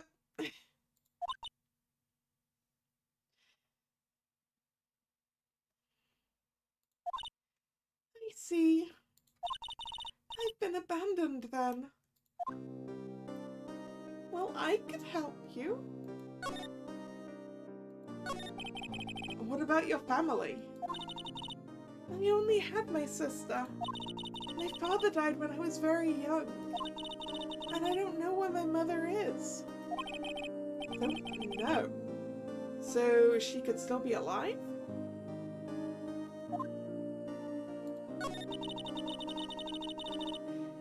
Hello, Gaikai. How are you doing? The women in my family have been mediums for generations. They say a lot of spiritual power runs in our blood. About 15 years ago, our family was involved in an incident. And there was a man and he ruined our mother's life.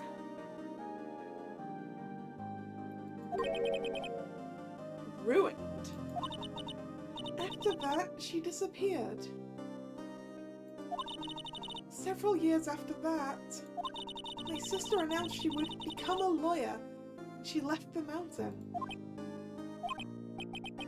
So, you live by yourself?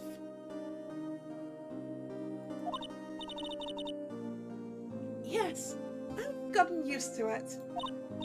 Oh, also, I had to become independent or I would lose my powers. I feel bad for her, all by herself up on that mountain. How old is Maya Fey? 17. And been living alone for years.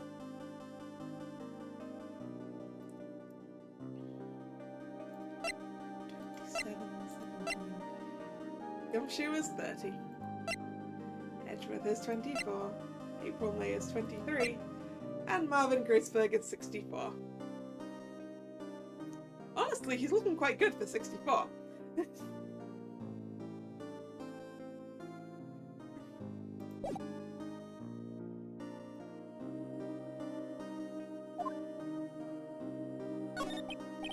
So, who was this man who ruined your mother?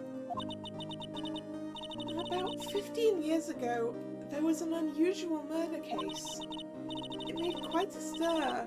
Everyone was talking about it, apparently. The police were running out of leads, and they were getting desperate. Wait, they didn't use a spirit medium, did they? The police convinced my mother to try to contact the victim. Wow, so what happened? The case was solved, we thought. You thought? The man my mother helped the police capture was innocent.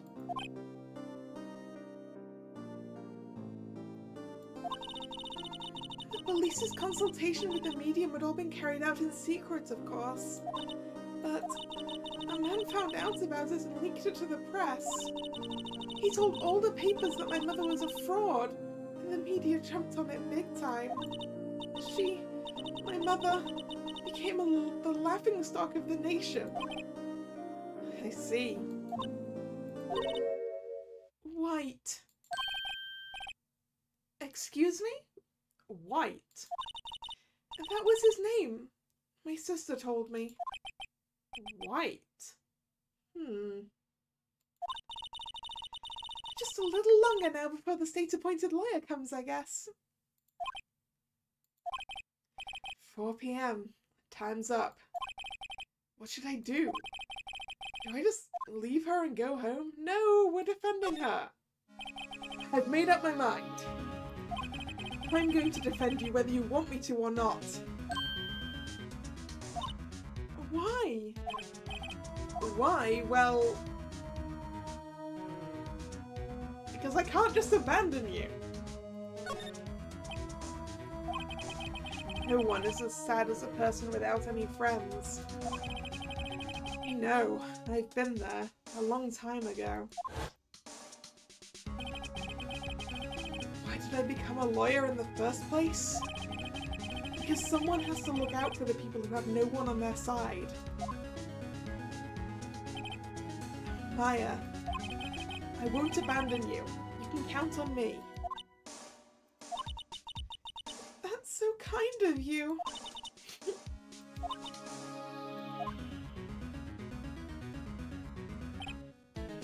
Oh.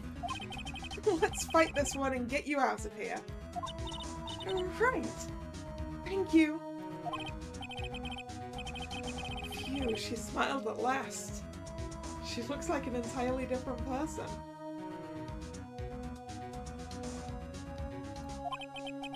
One last question. You are innocent, right? Yes! And I trust you. So you trust me too, okay? It's a deal. So, what next? There's something that's been bugging me. Just what was inside that strange woman's drawer? It was when I tried to look into the drawer that she got all defensive. There has to be something in there. Are we gonna try and sneak a look again? Of course we are.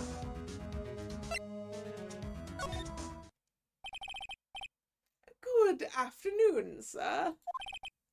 Excuse me, you are... I beg your pardon, sir. I am the bellboy of this establishment at your service, sir. Oh, right. I've just come up to deliver room service, sir. Do you know where Miss May might be? I believe our guest, Miss May, is currently using the, facilities. If you've no need of anything, I'll be taking my leave.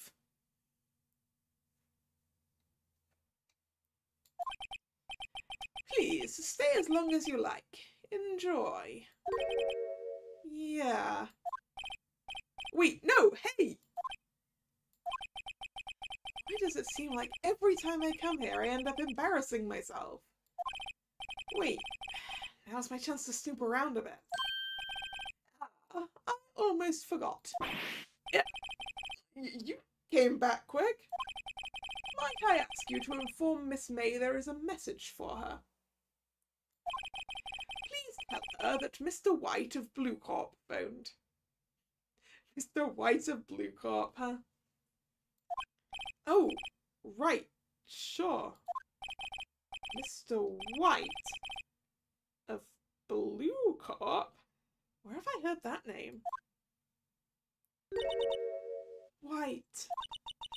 That was his name. My sister told me. White was the name of the guy who ruined Mia and Maya's mother. Could it be a coincidence? Probably not. Right, what's in the drawer? There's a screwdriver sticking out of that half-open drawer. Mr. White with the statue in the office. Yeah, I'm pretty sure there's a White in Cluedo. Is he Mr. White or is he like Professor White or something? No, it's Professor Plum. Reverend White?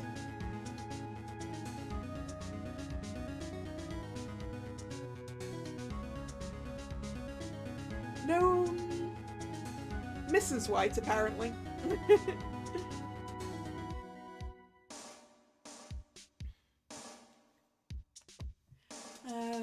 In Cluedo.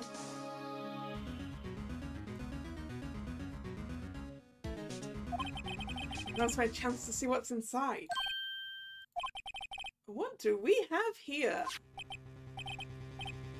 A wiretap? What would a woman like her be doing with a thing like this?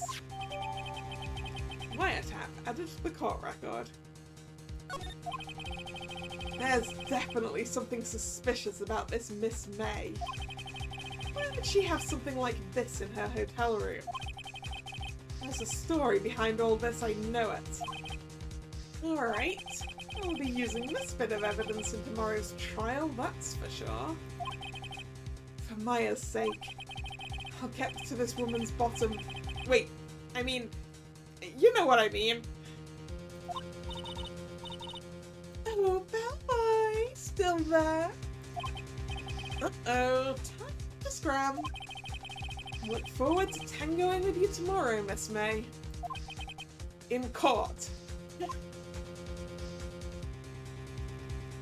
be continued. I would like to save. Yes, please, thank you.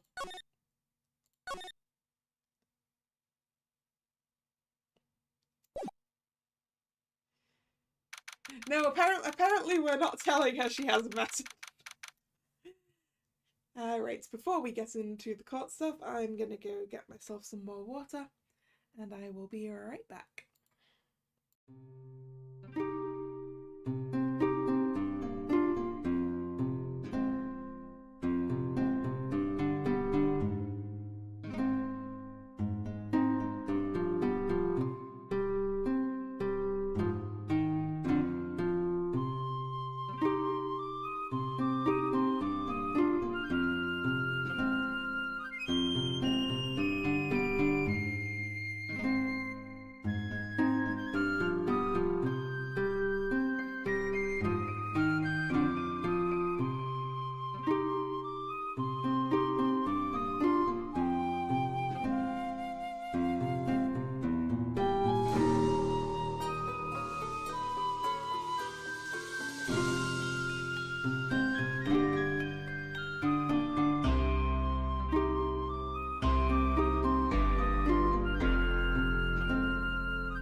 and then back. Am I planning on doing the Miles Edgeworth game? Eventually. I want to work my way through to it, for sure. Do we know where, timeline-wise, the Miles Edgeworth games fit?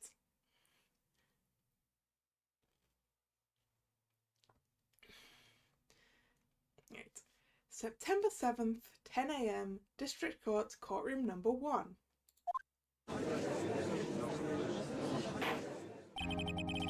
Court is now in session for the trial of Miss Maya Fey. The prosecution is ready, Your Honor. The defense is ready, Your Honor. Miles Edgeworth. He'd better not show any signs of weakness today, or he'll be on me in an instant.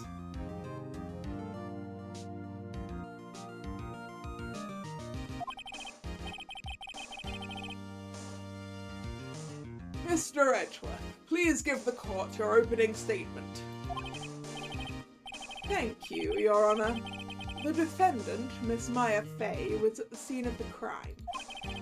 The prosecution has evidence she committed this murder, and we have a witness who saw her do it.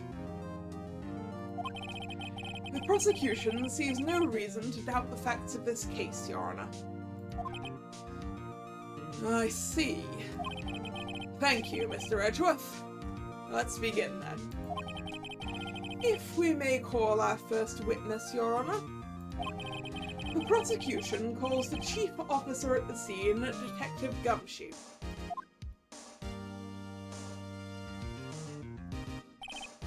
Witness, please state your name and profession to the court. Sir, my name's Dick Gumshoe, sir. I'm the detective in charge of homicides down at the precinct, sir.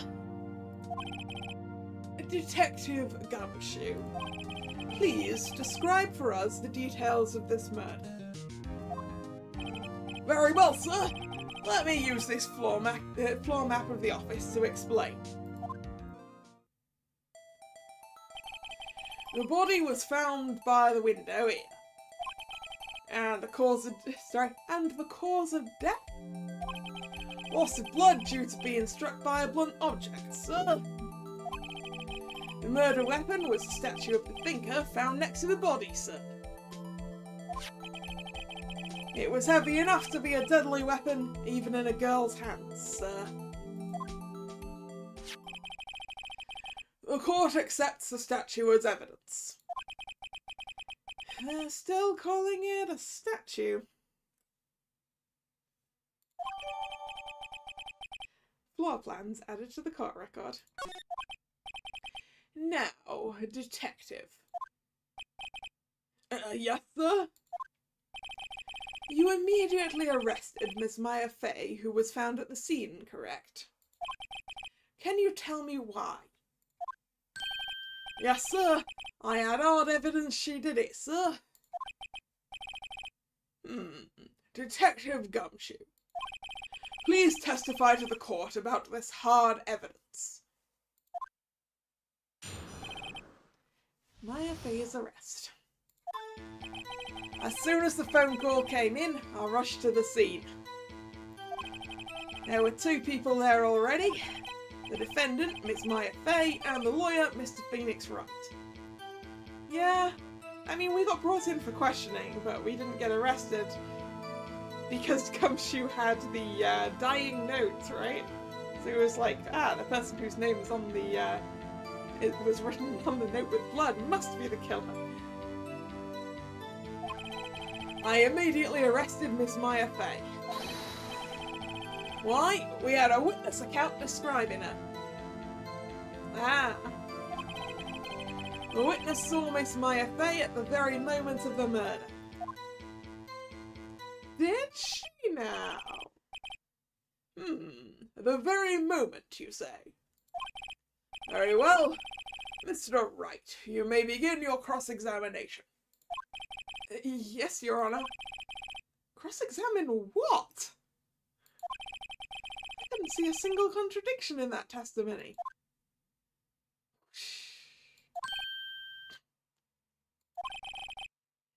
Hey, Maya just threw something at me. What's this? When my sister couldn't find any contradictions in a witness's testimony, she would bluff it and press the witness on every detail. The witness always slips up and says something wrong. It worked lots of times. I should have expected Maya would know some of her sister's tricks. Alright, let's give this a try. Something the matter? No, Your Honor. I'd like to begin my cross-examination. Alright, let's press him on everything. Until we get something new.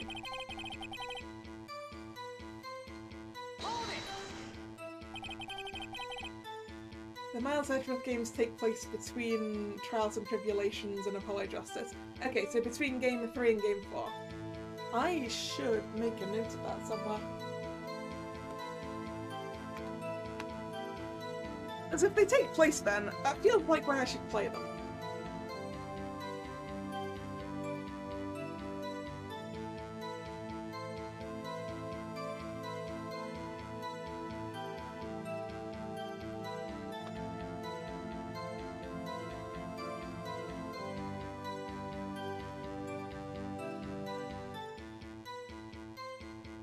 Who did you say you got a call from? Hey, pal, don't play dumb, you know who. The call was from a customer at the Gatewater Hotel, right across from the crime scene. Okay. Impressed? Not sure it did much, though. Alright, please continue.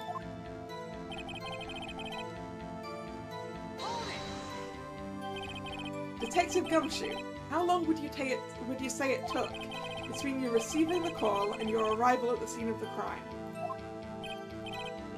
Right. I'd say it was about 3 minutes. That's pretty fast. Our motto this month is quick response. That's how I got there before the killer got away. Indeed. So, tell us who the two people you found on the scene were. Yes, sir.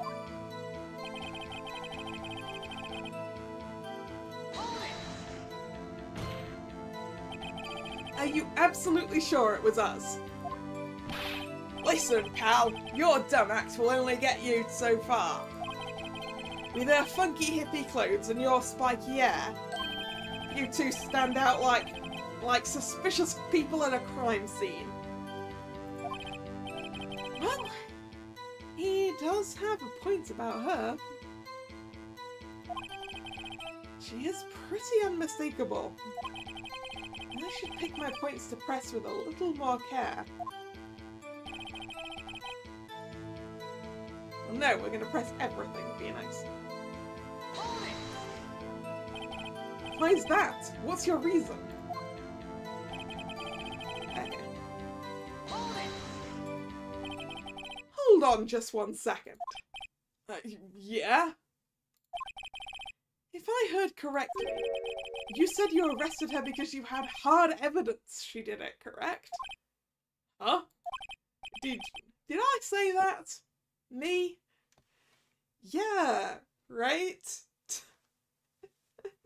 Eyewitness testimony is not hard evidence, Gumshoe. I heard you say it. You did say it. You said it. Exactly what about the suspicious woman in pink's claim was hard evidence? Oh, what? Miss May isn't suspicious, and she sure isn't pink, pal. Are you colourblind, Gumshoe? She is the pinkest of pink. Well, I guess she is pink. That's enough, Detective Gumshoe. Do you have any more solid proof other than her claims, Detective? I guess pressing can have its advantages. Yes! Sorry, I got the order of things mixed up in my testimony, Your Honour, sir. What, behind his ear? Probably a pencil, right? For making notes. It was something I should have told you about first, Your Honour. Very well, Detective. Let's hear your testimony again.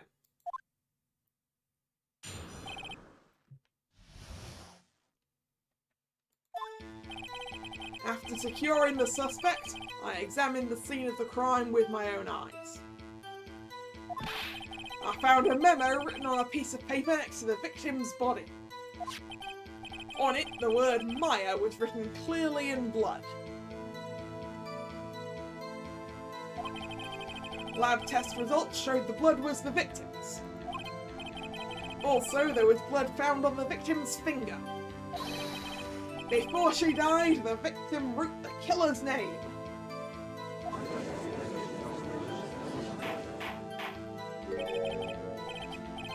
How you like that?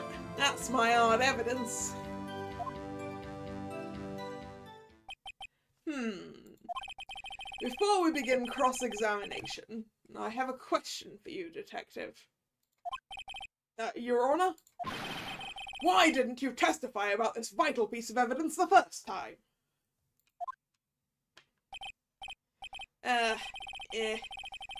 I know. I'm real embarrassed I forgot about it, Your Honour, sir. Try to be more careful. Very well. The defence may begin its cross-examination.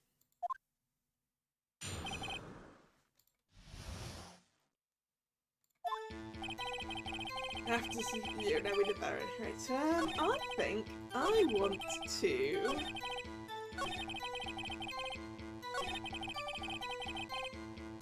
I really do want to present the she died instantly thing against us.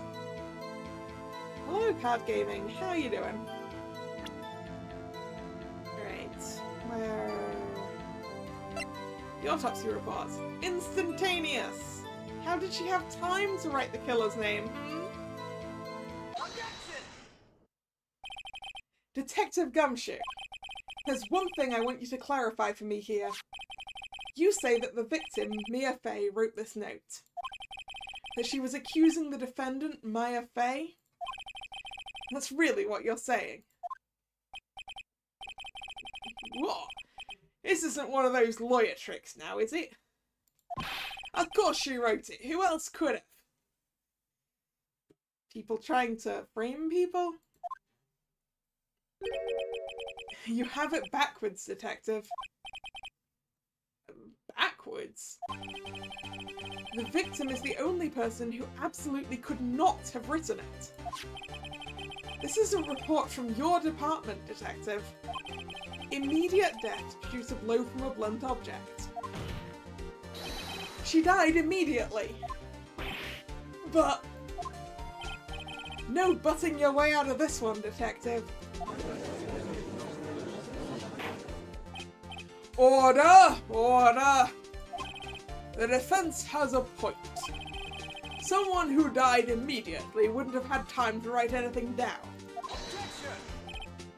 Mr. Wright, I beg your pardon, but when exactly did you obtain that autopsy report? When... the day... Ooh, it was the day after the murder. It was the day after the murder. The prosecution's point being... There's an updated autopsy report, isn't there? That autopsy report is outdated, Your Honour. What? A second autopsy was performed yesterday at my request. Death was almost immediate due to a blow from a blunt object. But there is a possibility the victim lived for several minutes after the blow. I received these results this morning. No way!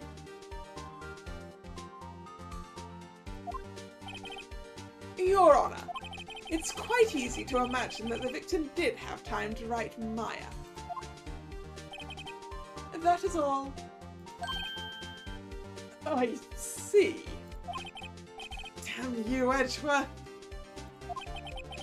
I should have known you'd have something up your sleeve.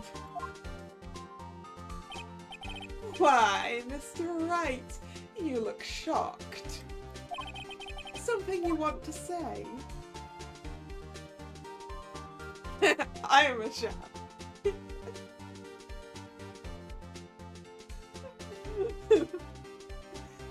You're a sham, Edgeworth. Mr. Edgeworth, I've heard there's nothing you won't do to get your verdict. What reason could you possibly have had to request a second autopsy report? Mr. Wright, the defense will refrain from personal attacks on the prosecution. But what if I don't want to refrain from personal attacks on the prosecution? No matter, Your Honor. Mr. Wright, say what you will, the evidence in this report is undeniable. Your Honor, I submit this report to the court. Understood. The court accepts the evidence. Died from a blow by a blunt object, may have lived for a few minutes after being hit. Well, Your Honor, the evidence strongly suggests the victim was identifying the killer. I suppose that's the obvious conclusion, yes. Darn, this isn't good. The prosecution would like to call its next witness. This poor, innocent girl saw the murder with her own eyes. Innocent my... behind. Let the witness, Miss April May, take the stand. Exactly what part of her is innocent? Yeah, exactly. Witness, your name, please. April May.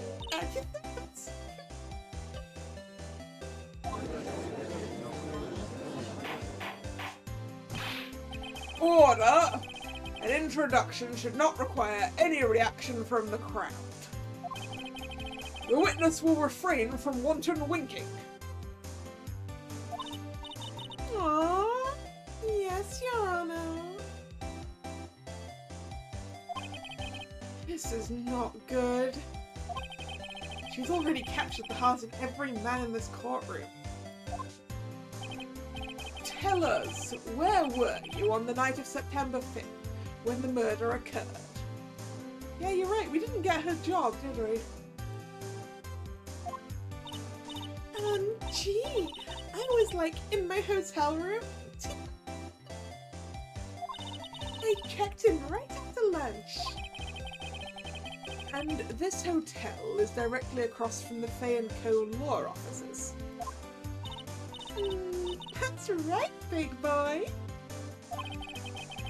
Please testify to the court about what you saw.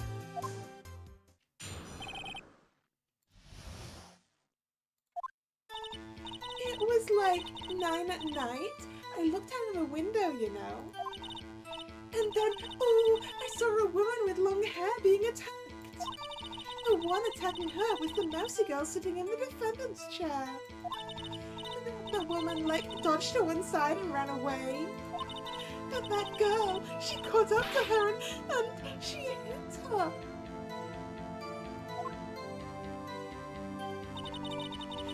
Then the woman with the long hair, she kinda slumped. The end. That's all I saw. Every little bitsy witsy.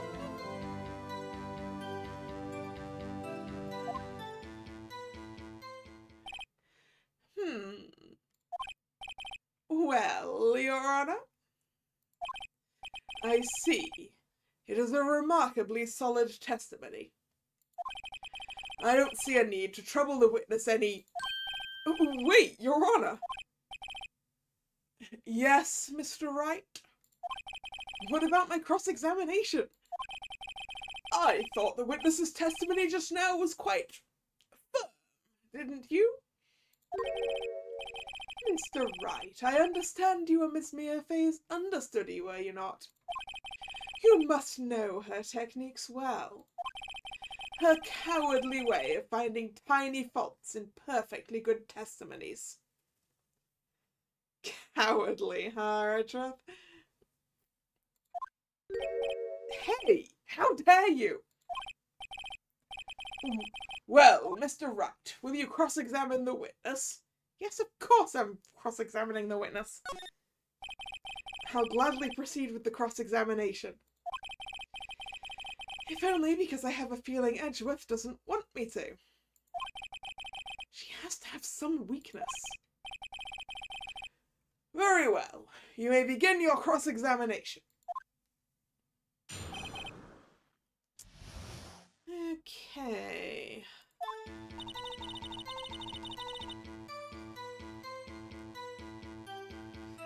Why'd you look out the window? Why did you do that? Huh? Why? Like, why what? Why did you look out of the window? Were you expecting to see something? Oh, well, gee. What?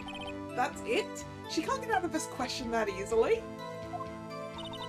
I sort of, you know, I had a feeling.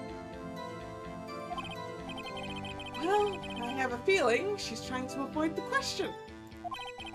Maybe I should press a little harder on this one. Yes, go for it.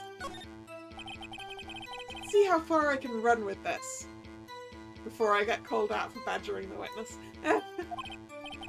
Surely you must have had a reason to look out of your window at that time of night. Ooh. Mr. Wright, I will not have you badgering my witness. Badgering? You insist on needling her with these trivial questions. I really don't think it should be allowed. Yeah, stop it! The poor girl. Order! Mr. Wright, you have been warned. Poor girl? What about poor me? You looked out of the window. What did you see next?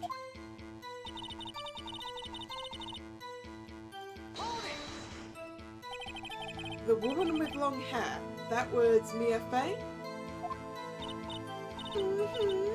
Slender, sort of. Well, some people might say pretty if that's your thing. Your thing? And the person attacking her?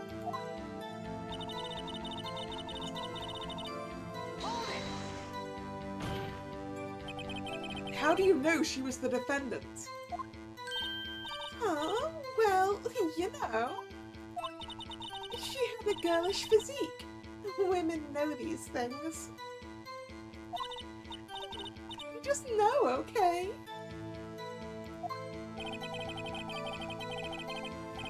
There was only one person at the scene of the crime with a short, girlish figure. The testimony is bulletproof, Your Honor. He's right. No!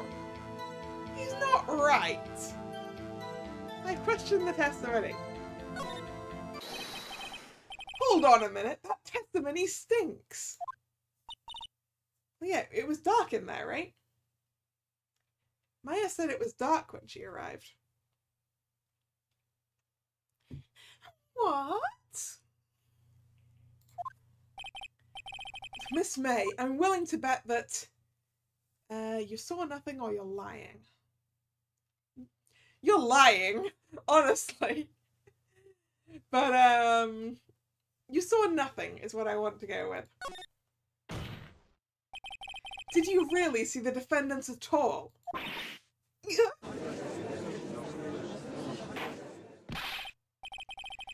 Mr. Wright, what's the meaning of this? Yes, what is the meaning? Somebody tell me, because I'm clueless. About this, I mean.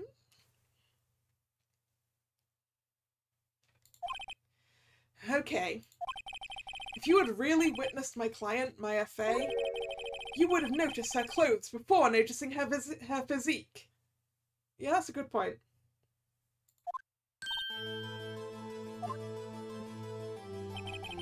No one wears clothes like this on a daily basis except her. And I'm no expert on fashion, but her hairdo looks far from normal to me. However, the witness's testimony mentions neither of these things. The testimony is bogus. But... Still, we don't know if she was dressed that way the night of the murder. Yes we do, because she was arrested while wearing it, and hasn't had a chance to get changed. She was, Your Honor. I saw her. And so did Detective Gumshoe. What do you say to that, Miss May?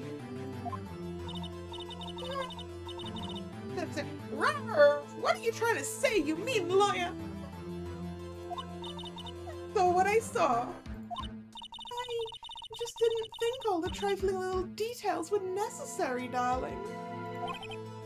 Miss May, the court would like to remind you to please omit nothing in your testimony. I'm sorry, Your Honor. I'll be a good girl, I promise. Your testimony again, if you would. Damn, I almost had her.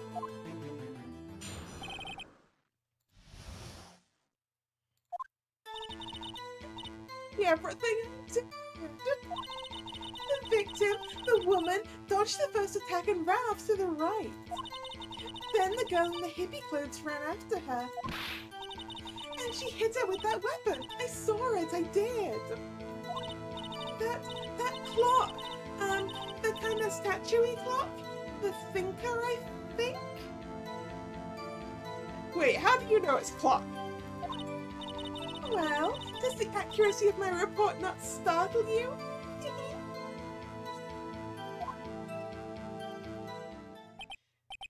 I see. I only wish you had been so detailed from the beginning. Please begin the cross-examination.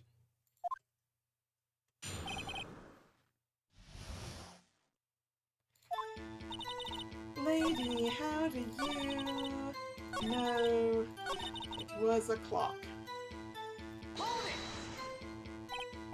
A clock? Didn't this come up in another testimony recently?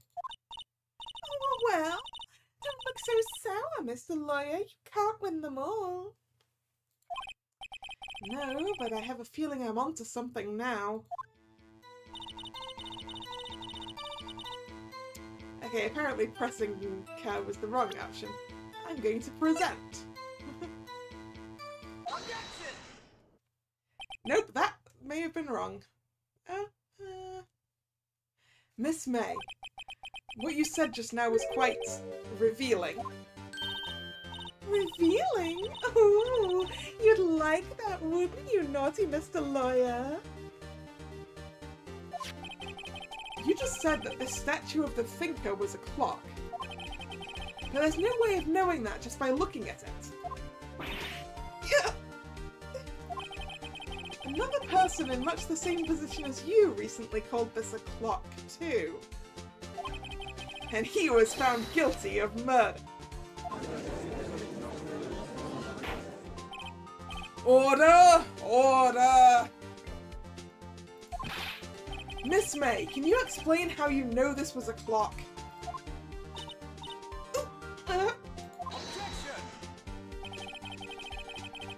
The witness saw the murder with her own eyes. That's all that's important here.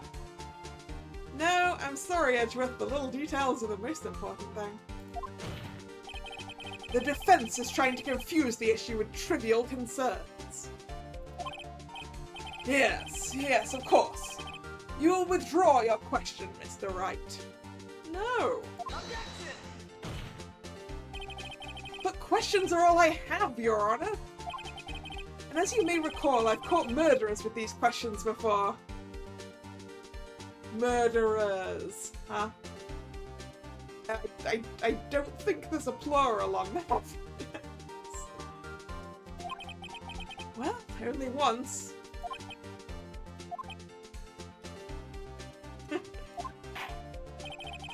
Objection sustained. You may continue to question the witness. Phew, that was close. If he stopped me there, the trial would be over. What? So, what happens now? What happens now is you answer my question. How did you know it was a clock?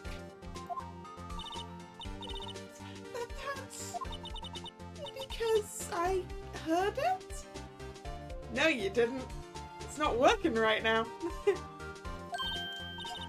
I heard it say the time. So, you've been to the law offices of Fay & Co? No. Say that. Why would I go there? I heard it from my hotel room. The law offices of Fay & Co, where the murder took place, is very close to the hotel. She could easily have heard the clock. Well, Mr. Wright, are you satisfied? No. No, Your Honor. I can't give up now. I'm not satisfied because it couldn't have rung. Yeah, how loud is it? It doesn't seem to be that loud, right? Your Honor, members of the court, it is inconceivable that the clock in question rang. It's empty. That clock is missing its clockwork.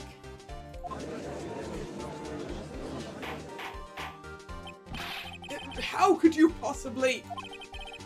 Just take a look, right now. Oh. See anything interesting, Your Honor? It's as the defense says. This clock is missing its clockwork. It's quite empty.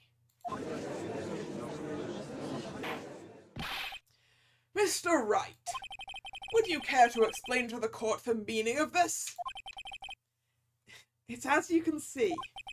The clock was empty. It couldn't have rung. Therefore, this witness is a big, fat liar.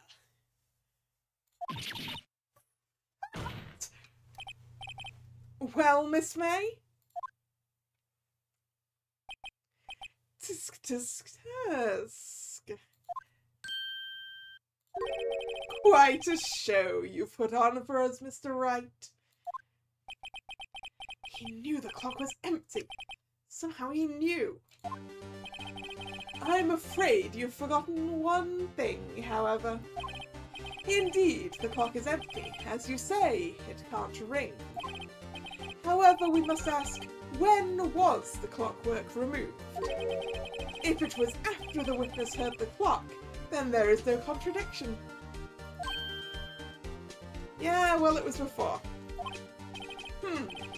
That's true. That is a possibility. The clock might have been emptied after she heard it. And that is exactly what happened, Your Honor. Well, Mr. Wright, can you prove when the clockwork was removed? Yes? Impossible, of course. I have proof. What? Wasn't it you who told me proof is everything? Well, I was listening. And now I'll show you the proof you like so much. The evidence that proves when the clockwork was removed is the recorded conversation. Take a look at this. That's a very cute cell phone. You have a girly phone! Oh, wait, this isn't my phone. Listen, this is the defendant's cell phone and it contains a recording. A recording of a conversation she had with the victim on the day of the murder. Order! Order! The defendant's cell phone wasn't brought to my attention. Perhaps Detective Gumshoe overlooked it. The good detective better remember he's up for evaluation soon. I gotta say, I'm starting to feel bad for the big fella. Let's hear the conversation. So, you just want me to hold on to the thinker for you then? If you could. I should probably tell you, the clock isn't talking right now. Huh? It's not working? That's lame. I had to take the clockwork out. Sorry. September 5th, 9:27 a.m. Your Honor, I think this makes it clear the clockwork was already gone by the time this was recorded. Which was well before the witness even arrived at her hotel. No? Well, Miss May, would you care to explain this to the court? Just how did you know the weapon was a clock? Well, isn't it obvious? Saw that clock before. What store was that again? I go to so many. And this is the good point of the fact that it is made by the Butts. Oops, I forgot. So the witness had seen it before. That would make sense. Does the defense have any objections, Mr. Wright? Yes, I do. The witness claims she had seen it before. But this directly contradicts a piece of evidence already submitted to this court. Well then, let's see it. Please produce this evidence that will prove the witness had not seen the clock before. That would be the clock itself. It's simple. This clock was never in any store, ever. What? A friend of mine made that clock. Only 2 exist in the world. And the one that isn't here is in police custody. There we go. So, this is Larry's clock. Hey, now both of these clocks are in police custody. Impossible! Everything is sold in stores! Miss May, I think it's high time you went shopping for a better excuse. Oh, excuse is not on sale today? Oh.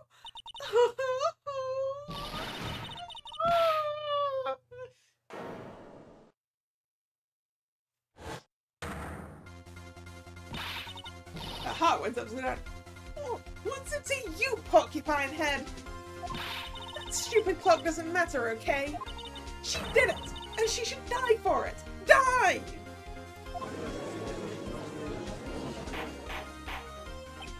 Whoa! Let's not get ahead of ourselves. This is a court of law, and the witness will remain calm.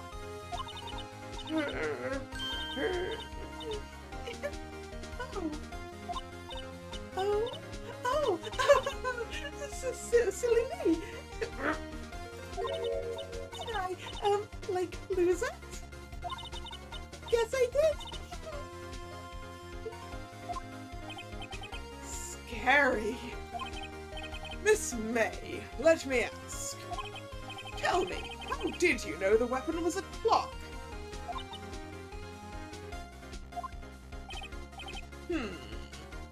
Oh dear. Does the defense have an opinion on this behavior? It's mighty sus. Okay, this is it. Yes, Your Honor. Allow me to explain how I see the truth of the matter. Miss April May, you knew the weapon was a clock because you had heard about it. You know, on the wiretap. The witness had never held the clock in her hand. However, she had heard that it was a clock. She heard. That is correct, Your Honor. There is no other way she could have known the thinker was a clock. And I can show you the proof. Well, this is interesting. Let's see it then.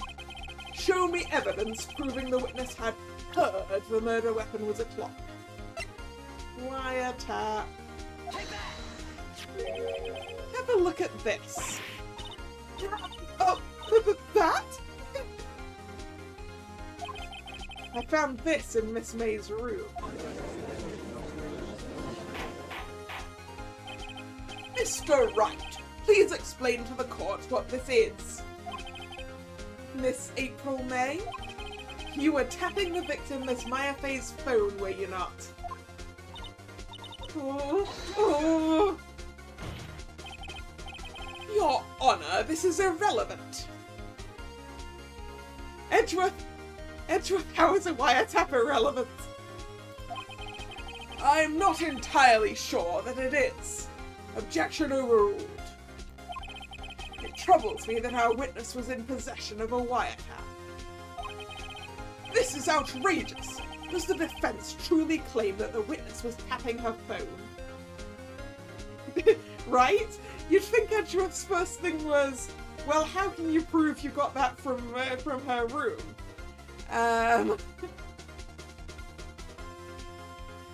Chain of custody of evidence.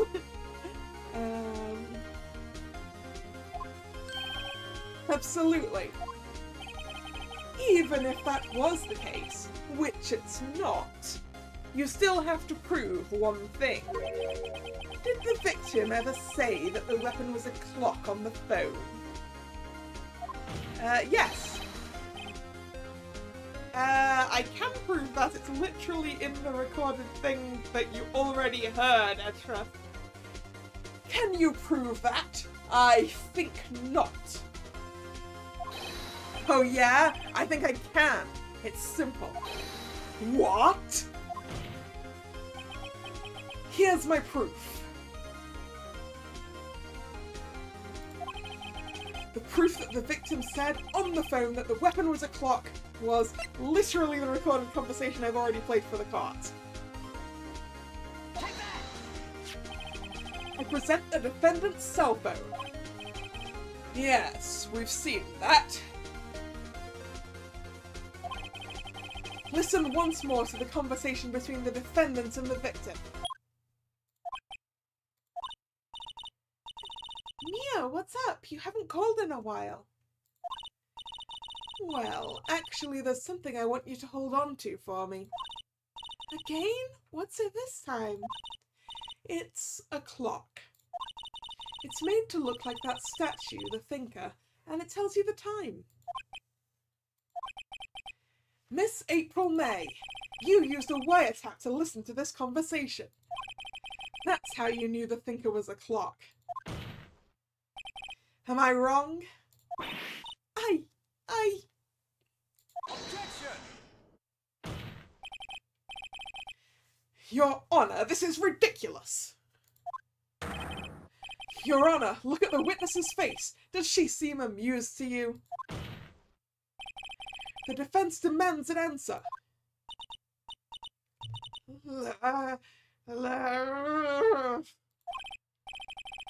Witness, answer the question. Did you tap her phone? Miss May. Shut up, all of you! What gives you the right to talk to me like that? You lawyer!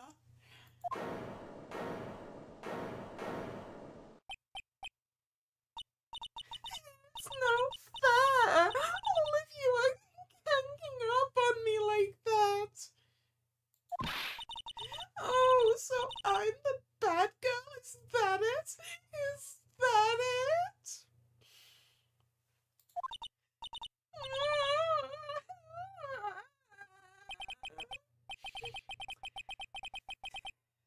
That did it. Court's seen the real Miss April May now. Now to deal the final blow.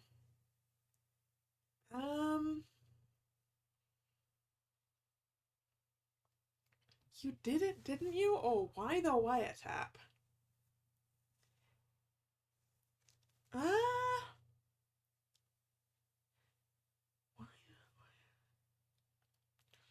Yeah, why would you be wiretapping her?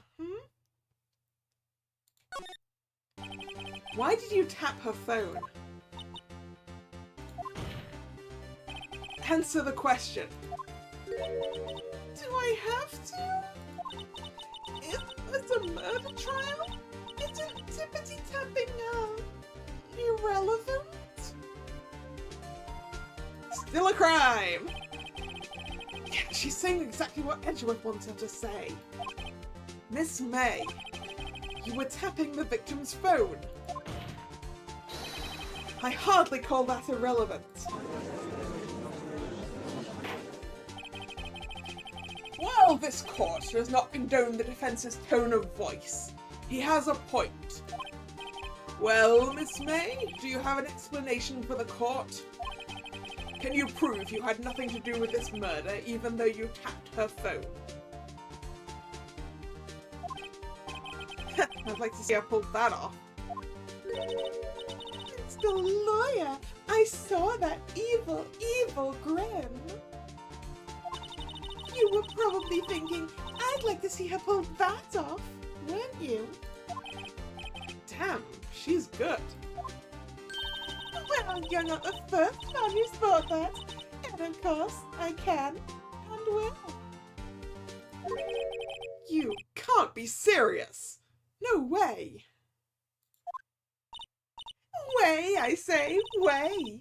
Oh, and I assure you I'm serious, Mr. Lawyer. Okay, so the killing happened around 9 at night? Why, that's just when I was getting room service from that sweet bellboy. Room service? Iced coffee, I believe it was. Iced coffee, you know, like normal coffee, but cold. If you don't drink it quick, the ice melts and then you have regular cold coffee. Ice coffee. Think I'm making this up? Ask the bellboy. Ergo, the witness was not on the scene at the time of the murder. Well, yeah, I never claimed she did the murdering. Maybe Phoenix was trying to imply that she did the murdering, but I wasn't implying she did the murdering, but that's primarily because this game shows you who did the murdering initially. So I know it wasn't her. So, where does that leave us? It is my great displeasure to inform you that the witness appears to have been tapping the victim's telephone. However, that is a separate crime with no bearing on the current case whatsoever. I think it has bearing. Her testimony stands. She saw the defendant, Maya Fey, commit murder. No, I need to just let her walk away. There's no way I can win this unless I time estimate the murder somehow. Well, does the defense have anything to say? Well, come on, think of something. We could call the bellboy. I don't think that's going to help us. We could continue examining Miss May. And I'm also not certain that's going to help us.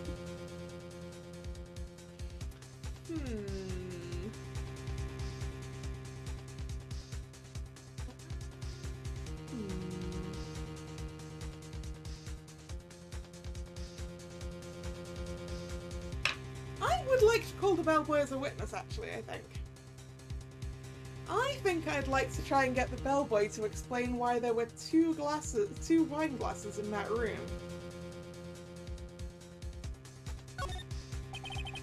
The defense would like to call the hotel bellboy as a witness. There's something suspicious here, and I'm going to get to the bottom of it. I think you've sunken quite low enough already. Objection! I object to calling the bellboy. Why? What's your reason? Because I hold that the wiretapping had nothing to do with the killing.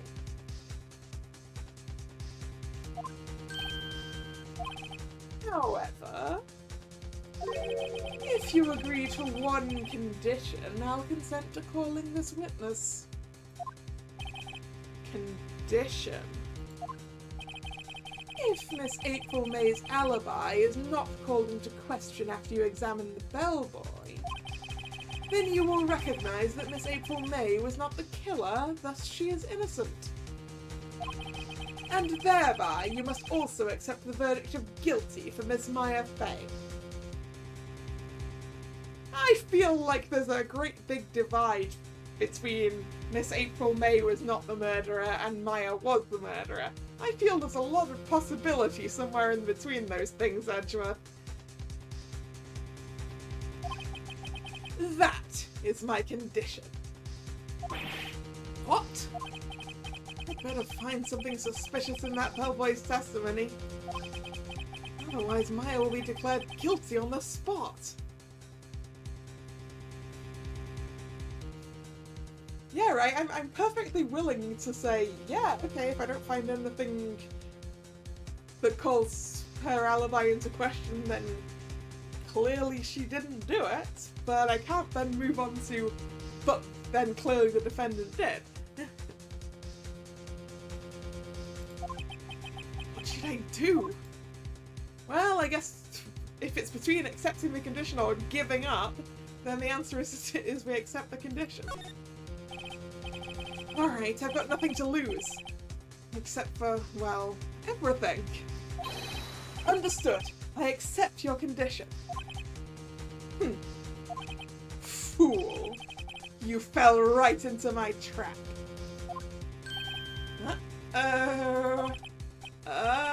Wait! Very well. The court calls the hotel bellboy to the stand.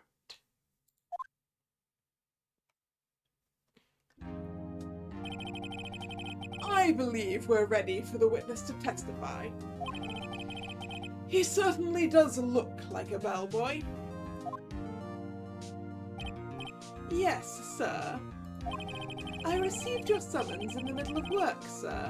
I'm happy to be of service. That tea set looks rather heavy, so without further ado, the witness may begin his testimony. Very good, sir.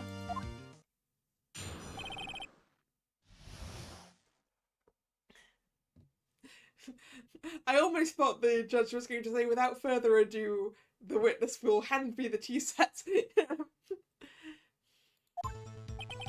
am the head bellboy at the fine Gatewater Hotel, in business for 4 generations.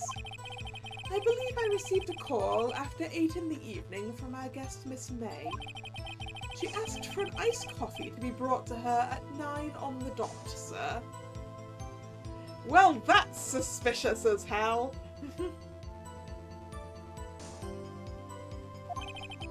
I brought it to her at precisely the requested time, of course. And I delivered the iced coffee to our guest Miss May herself.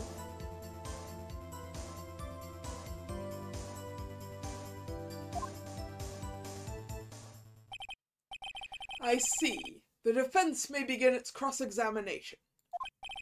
Right. I'm ready, I hope. This is it. If I can't prove Miss May was involved with the murder now, I will be finished.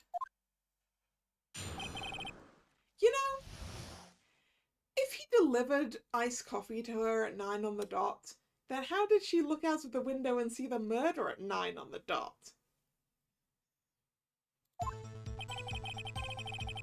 Right, let's press him on it. Probably not that one. This one. Are you sure it was Miss May on the phone? Absolutely, sir. How can you be so certain? I checked Miss May in personally, sir. Not only did I see her in all her stunning radiance, but I also heard her voice.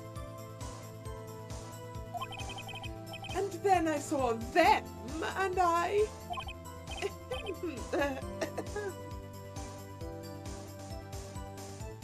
And then you weren't paying attention to her face at all, were you? The point being, I remembered her quite well, sir. Yes, what then?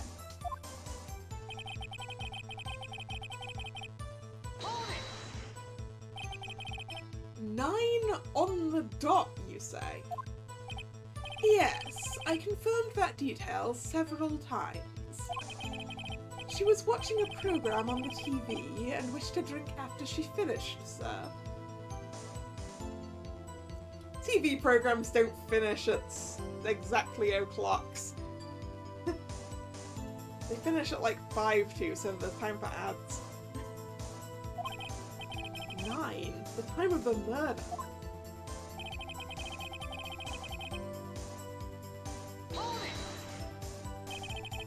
Precisely 9, then. Precisely, exactly, and most definitely, sir, 9 PM. How can you be so sure? Miss May was quite insistent that it be brought, then. Oh, bellboy, I'd like iced coffee at exactly 9. Something like that, sir. Therefore, I knocked on her door at the crack of 9, sir. Why would she be so particular about the time?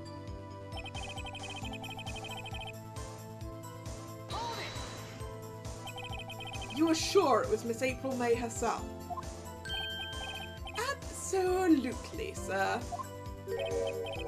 Absolutely. Yes, sir. As in, so very absolutely, sir. It's an endearing mannerism of mine. How come you're so very certain? Well, when I brought the room service, sir, the guest, sir, favoured me with an embrasseur, sir. Embrasseur? Is that French for embrace? It's French for kiss, sir, but not a French kiss, sir. More a peck on the cheek. Yeah, she was definitely too busy to look out the window, wasn't she? Why would she have done that? Specifically to make him remember her feelings. I believe, perhaps, she was momentarily swayed by my prim demeanour, sir. It was a moment I shall never ever forget, sir. Sounds pretty fishy to me. I think our Miss May was up to something and wanted the bellboy to remember her. It's no good. There's nothing there. Is that it?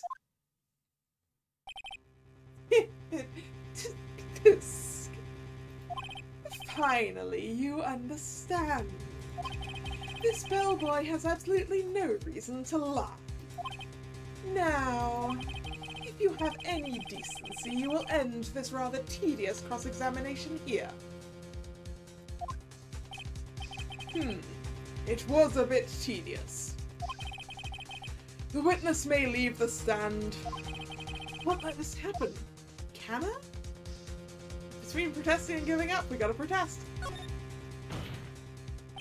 Oh, wait! Please wait! Yes? Does the defense have something to add? One last question. Let me ask one last question. Objection! Your Honor, I must object. This charade of justice has gone on long enough. Now, Mr. Edgeworth. All right, Mr. Wright, I'll give you one more question, that's all. Okay. This is really it now. This is my last chance. What do I ask him about? Check-in, room service, or bed making?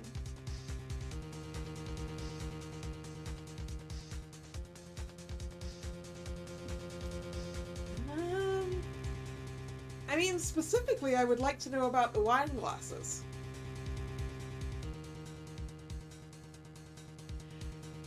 What I really want to know is Miss April May staying in that room on her own? So, like, specifically, because I want to know about the wine, I guess room service. Tell me again about room service. Again, sir? At exactly 9, I delivered room service to Miss May in room 303. The guest had requested iced coffee. $18 was the charge, as I recall. Oof! Oof! Who's paying $18 for iced coffee? That is a rip-off.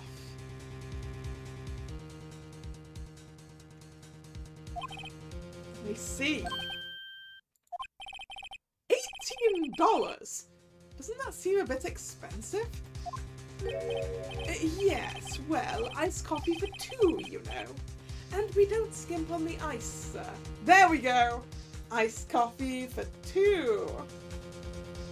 Also, and we don't skimp on the ice. Ice is practically bloody free, mate. So okay, $9 for an iced coffee, which still seems completely ludicrous in very early 2000.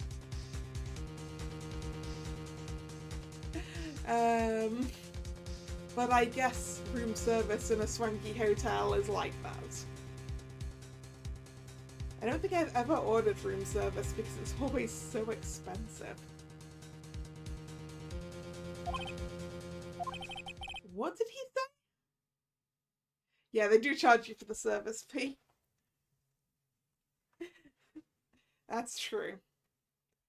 Still expensive.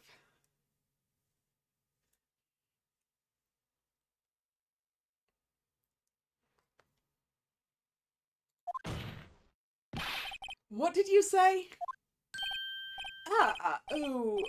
Rather. Quite. Oh boy, tell us the truth now. Was someone else staying in Miss May's room? Objection! I object! That was objectionable. Objection overruled. The witness will answer the question. Yes, I see. Why did you not mention this in your testimony? Well, sir, you didn't ask. Nice try. That's the sort of thing you're normally supposed to mention. Yes, quite. Indeed. It was the, good barrister there, Mr. Edgeworth, who... He asked me not to mention it if I wasn't specifically asked, sir. Edgeworth, you ass. You fool.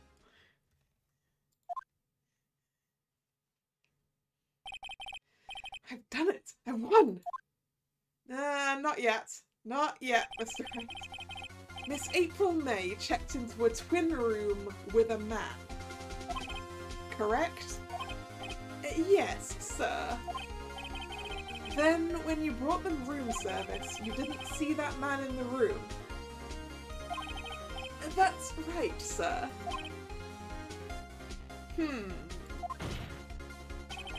Your Honor, we have just learned of another person involved who may have been the murderer. In light of this new fact, I hold that it's impossible to judge the defendant. Wouldn't you agree, Mr. Edgeworth? And who, Mr. Wright, who is this other person? Simple. It was the man with Miss May. The man who checked in with Miss May. Your Honor, as has been previously revealed, Miss April May was tapping the victim's phone. Yet Miss May herself has an alibi at the time of the murder. However, that does not clear the man that was with her. The bellboy saw no one else in the room at the time of the murder. My, what a convenient little setup. But it's too late. Too late? I suppose you'd like it if it was too late, wouldn't you? After all, it was you who hid the presence of the other man from this court.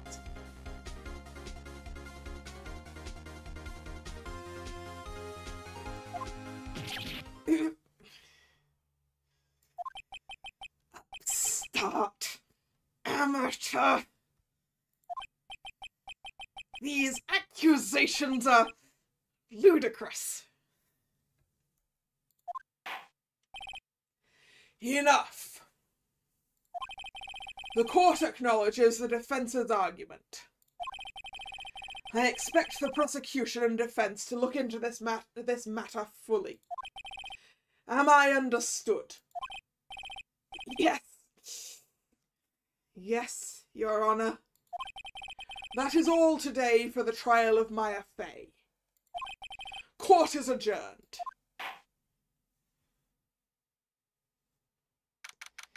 September 7th, 2:24 p.m. District Court, Defendant Lobby Number 1. Mr. Wright!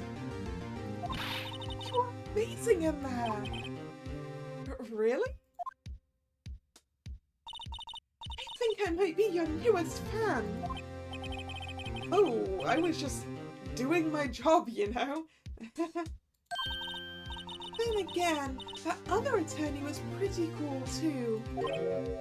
Huh? That face of his, with his eyes wide and trembling lips. It sent shivers up my spine.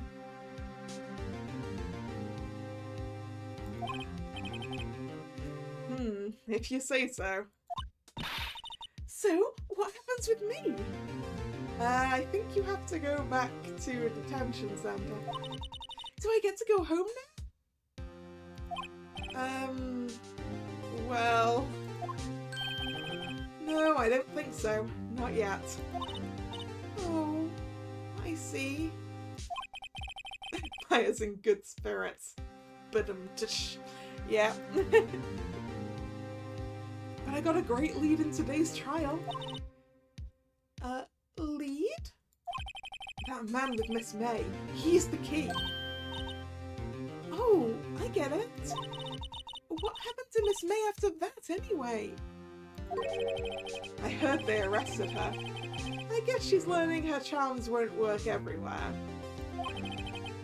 She's probably at the detention center now.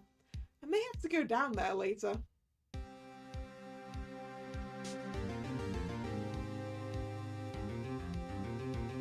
What's my thoughts on the lock system? Oh yeah, that's a thing that's going to be a thing later.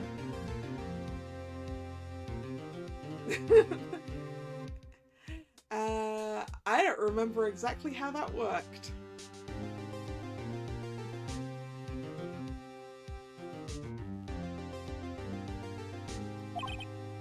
Anyway, this case is far from closed.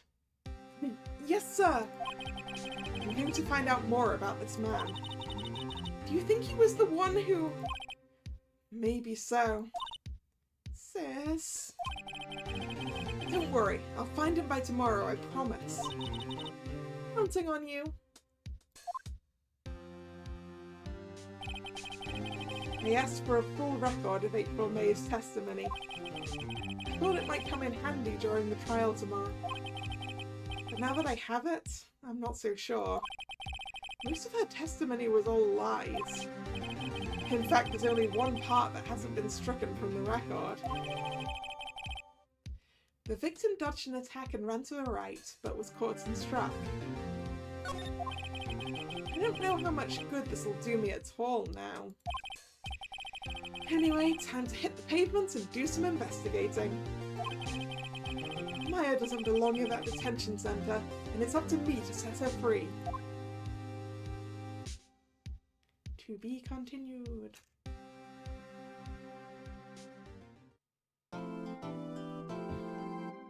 Yes, I would like to save my progress so far.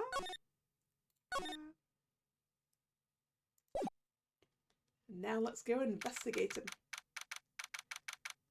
September 7th, 3:11 PM, Detention Centre Visitors Room. Well, hello! I didn't expect anyone to visit me in such a dank place as this. It's really quite moving. Not! You stinking lawyer, I hope you die! Have you come to laugh? Yes, laugh at the fallen Miss May. No, not really. There's something I wanted to ask. Unfortunately, there's nothing I want to be asked. Haven't you done enough questioning, you spiky head? Here we go again. Please, you're scaring the security guard. So, what is it you wish to ask of me then? For starters, how did you get to be so totally whacked? I would like to ask about the man. About the man who stayed with you in your hotel room. Can you tell me about him? Where is he? Come on. No way, Jose. Maybe if I had something together to talk.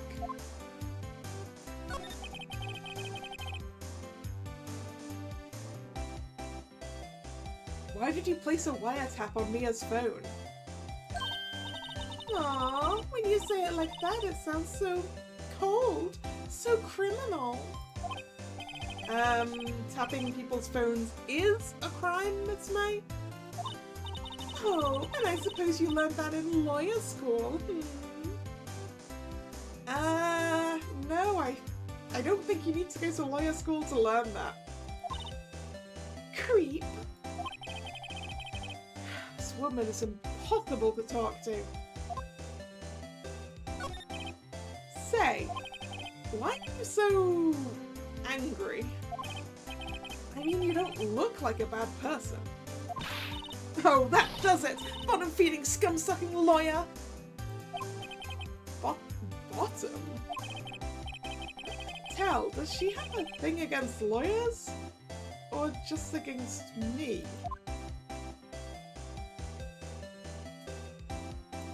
Do we have anything to present to Miss May that might make her talk?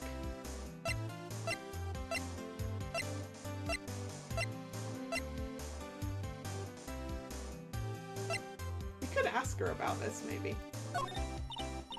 Hey, guess what? Actually, I really hate your guts. So get lost, because, well, I'm not cooperating. Thanks, I noticed.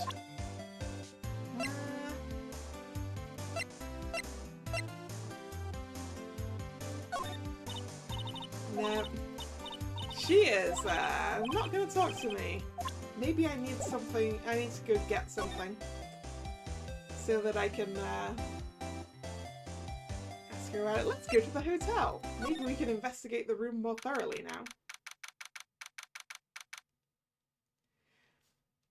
September 7th.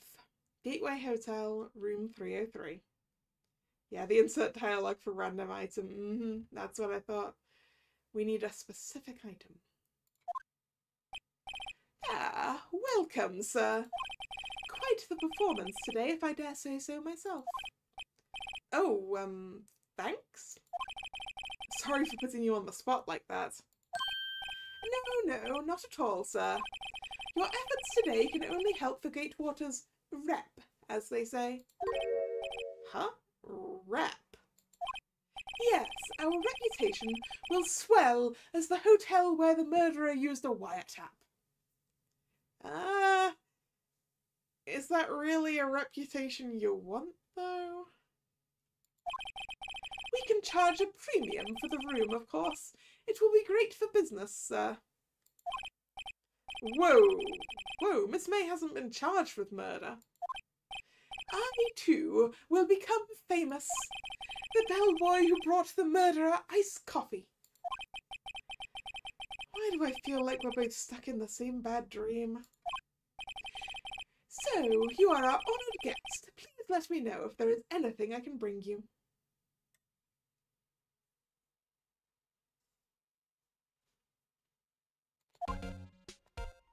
Alright. Are these like sliding blinds for the window?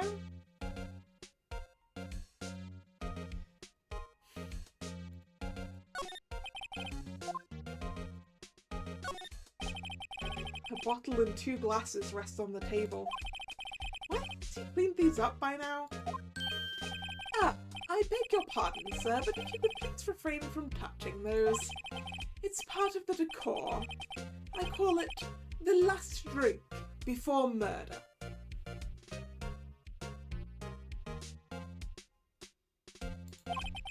We'll be famous, the talk of the hotel industry.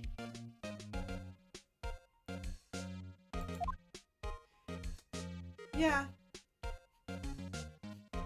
More places need the ability to completely block out lights in a hotel room. Because too often you get those curtains that don't even quite meet in the middle. And then you just get woken up by a sunbeam.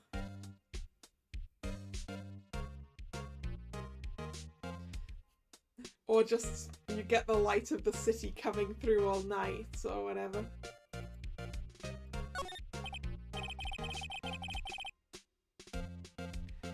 Huh?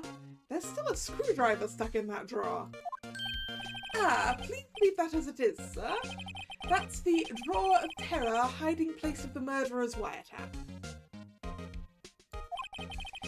It's set to become one of the most popular attractions here. This guy's serious. I don't believe it. A simple bed. It's been recently made. Nothing eye-catching here.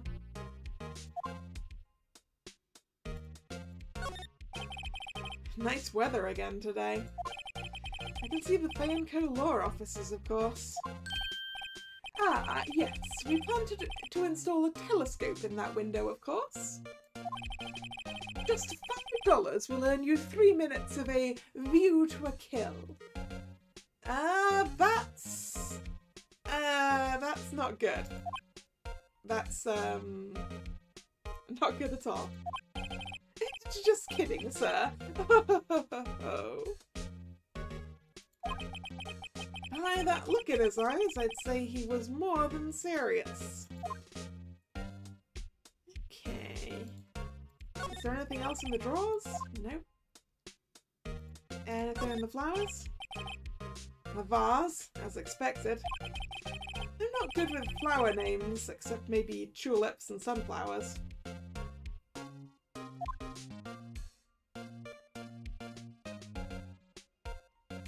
Picture?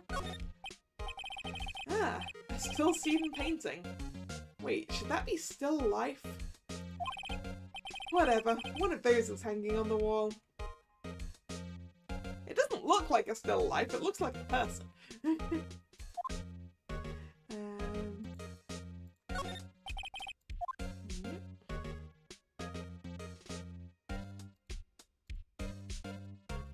Light? No.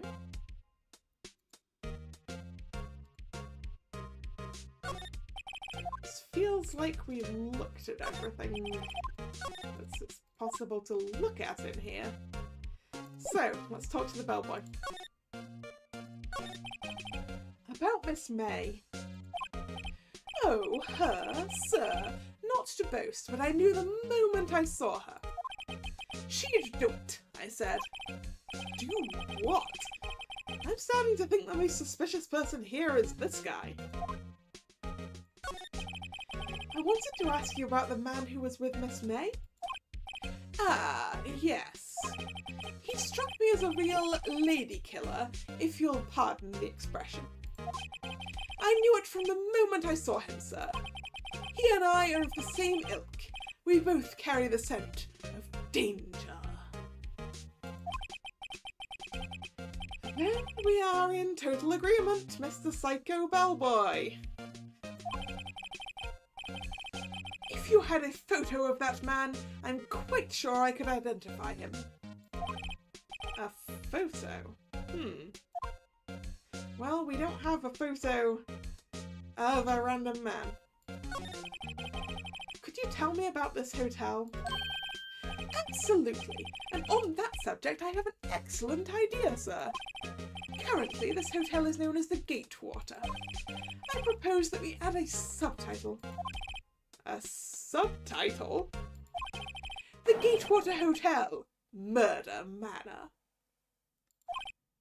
Well, what do you think? Sounds great. Whatever floats your t-shirt. Alright, so I think we need to go find some other stuff. Let's go see Mr. Grossberg.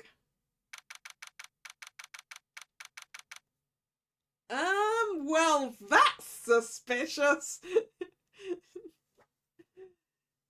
The giant space where the painting that was absolutely most definitely not for sale was. September 7th, Grossberg Law Offices. Huh. Looks like Grossberg is out today. Again. Maybe he's avoiding me for some reason. Oh, a photo! A photo of a man! What's this? Old photos? There are two lying here.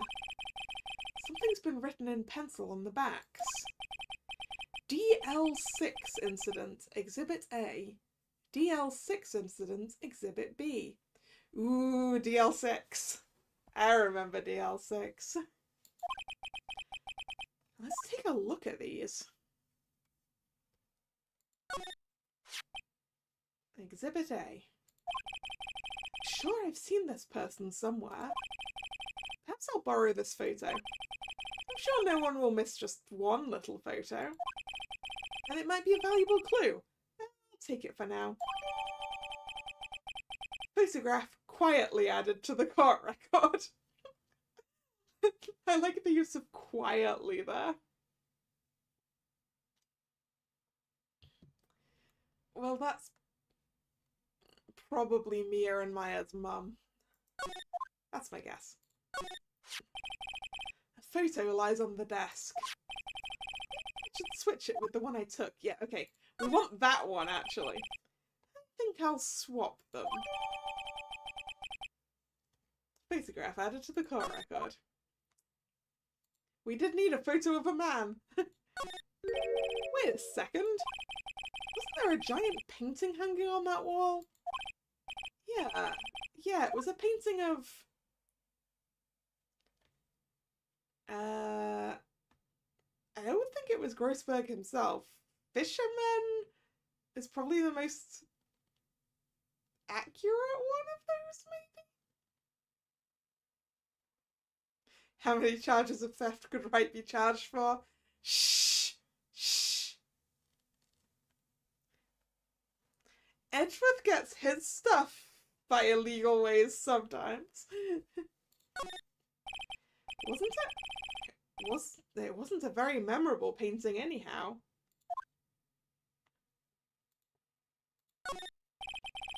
Table for clients. Elegant ebony case.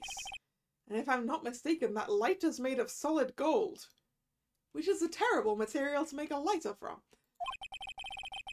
Even I can tell someone here's got money to burn.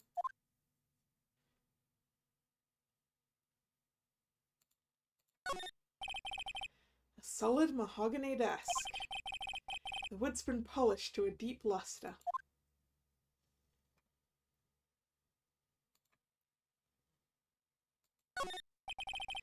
An expensive potted plant. No idea what kind of plant it is, but it's probably the most expensive one available.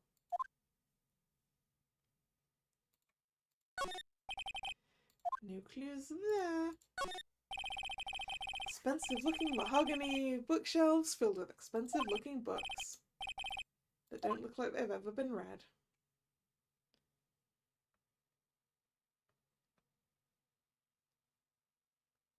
You bet it's not really solid gold to up the melting point. Yeah, that's why I was saying solid gold is a terrible choice for something that emits fire.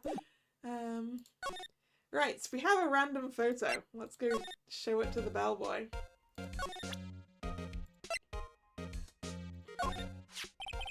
Take a look at this photo. That's him, detective? I'm the lawyer. Oh, I know that. I just wanted to say detective once. You know how it is. No, I don't. Without a doubt, that is the man who checked in with Miss April May. How about I write an affidavit swearing that that's him? An affidavit? This guy is way too excited about this. Yeah, let's have him write it. Well, sure. Why not? Yes! I've always wanted to write an affidavit, sir. From henceforth I shall be known as the bellboy who swore the affidavit. Just hurry up and write it. Bellboy's affidavit, or is it affidavit? I don't know. Describes the man who stayed with Miss May at the hotel on the night of the murder.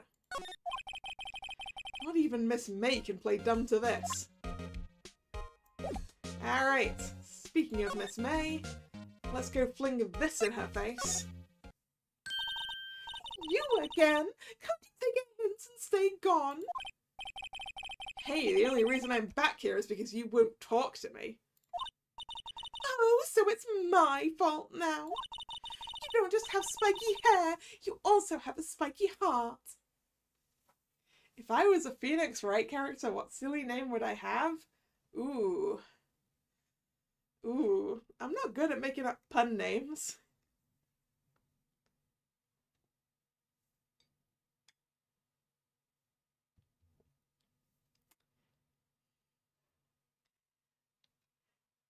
I don't know, it really depends what kind of a thing I was involved in Phoenix Wright, right?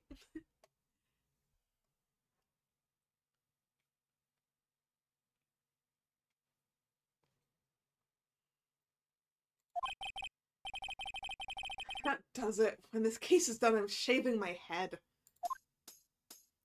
Alright, so where's the bellboy's affidavit?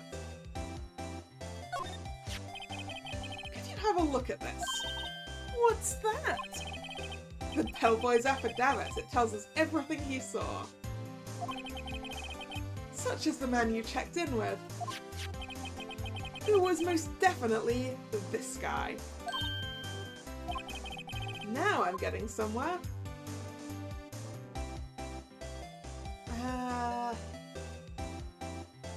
We're pushing.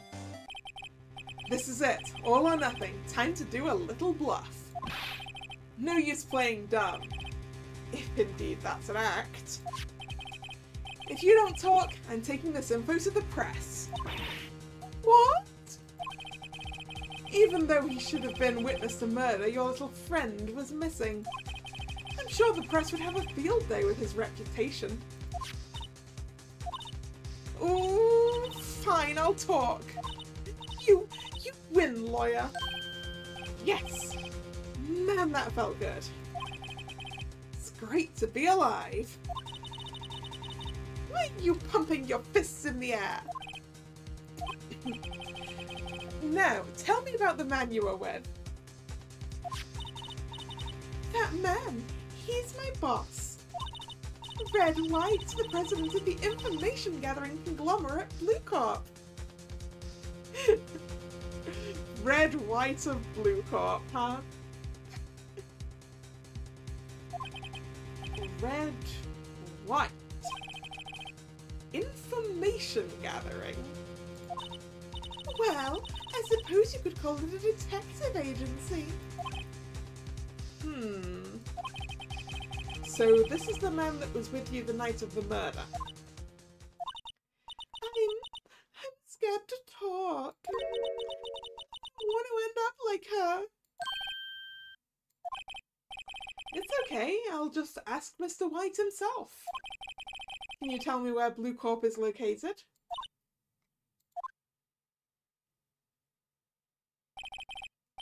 Mr. Red White at last.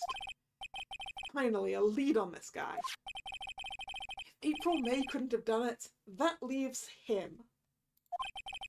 Time to take action. Bellboy's affidavit discarded. No! Didn't we need that?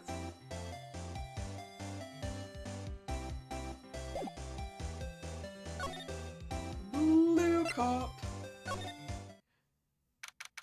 Well, that's suspicious as all get out. That's a familiar painting if I ever saw one. September 7th, Blue Corp Inc. CEO's office. What's with the surreal decor? Welcome. Please furnish me with the title of your personage. What the... Your name? What's your name? I was just inquirably asking the title you go by. Wright. Phoenix Wright. Inquirably? Mr. Wright, is it? Right, I see. Splendiferous. Perhaps I have intimidated you with my giantesque vocabulary. No, you've made yourself sound like a...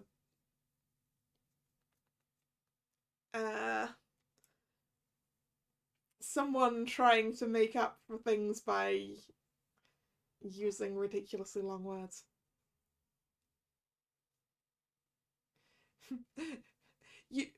You don't think May looks like someone who could gather information? I disagree.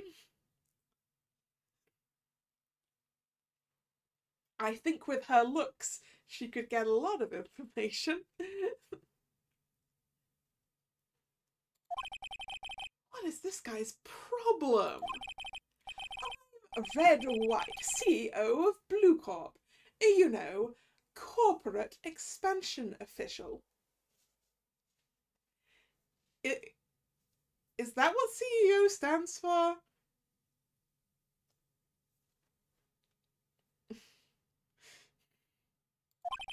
My business dealings bring me into contact with the elite of the elite. So I'm afraid I'm not used to conversing with the wordily challenged. What a fruitcake. Let me guess. You are an attorney fresh out of law school, are you not? That's the only explanation for why you would come to meet me like this. What does he mean by that? No matter. So, what business does a mighty lawyer have with a man such as myself? Chief Executive Officer. Yeah, that sounds correct. Thanks, Drag. Yipes, this guy's arrogance meter is off the scale.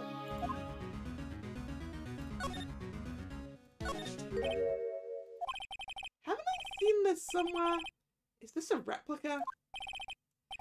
Ridiculosity! I have no interest in anything but originals.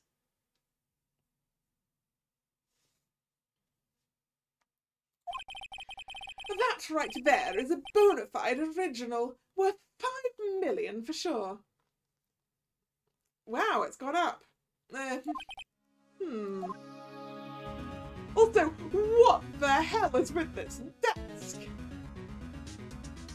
Why does this desk have butts? I'm guessing this is supposed to be a desk. I mean, that's true. Google now has AI like results right at the top, which is why I scroll down. My, this is quite the thing. It is modelled on my body, you see? What does its sleek roundature not inspire you? No.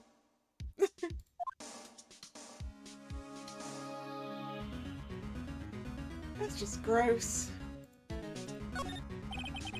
Statue of a man holding up the world. The Blue Corp sign certainly stands out enough. The model for the man is, of course, Mr. White. Truly a work of art, but probably too beauticious for you to appreciate, correct? I think it's a little too beauticious for just about anyone to appreciate. This guy is like ultimate narcissist. An impressive lineup of trophies. Judge's Special Runner-Up. Best Participation. Judge's Cooperation Award. Special Good Try Prize. The words judges and special kind of stand out. I saw a trophy with a question mark. I mean, that's a really good shape of trophy for like a quiz. Right?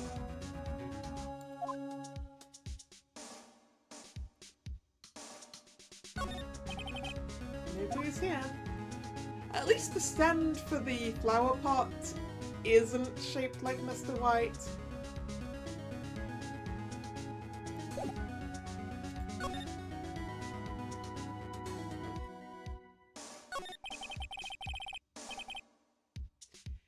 Miss May is an employee of Blue Corp, is she not? Correct. She was my secretariat. What a shock it was to hear what she has done! What she has done? You mean the wiretap? Indeed! She is paid to answer phones! Tapping them is not in her job description. Yeah, but it's something that you got her to do, so... She does gather information for us as part of her duties. But I assure you we do not condone illegal methods. It is ineffable that she would do this. Sounds like he's trying to turn Miss May into a scapegoat. On the night of the murder, were you in April May's hotel room? Who can say? I seldom pay attention to mundane details such as time and place.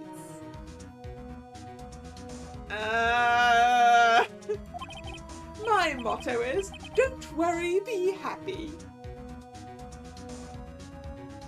Ah, you get your motto from a singing fish. Got it. Still, Mr. White.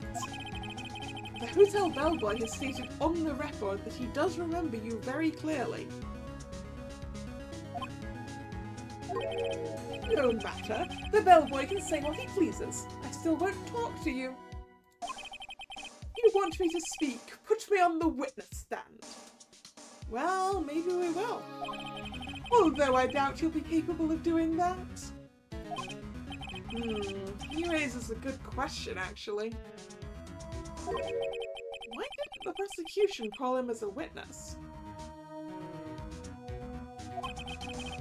He should have seen the same thing as April May. Oh. The police, the courts. To me they are mere toys, playthings for my amusement.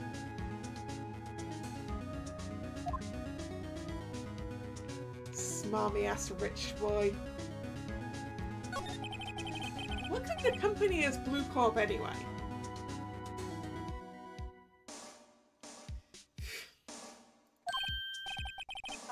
Excellent question.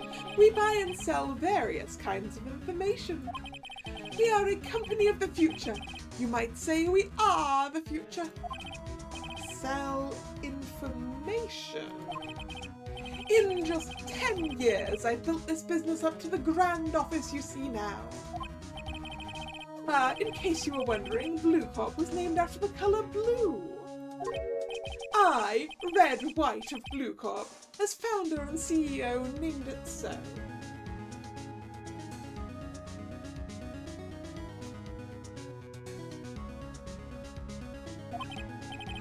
And why, you ask? Because I like the colour blue, of course.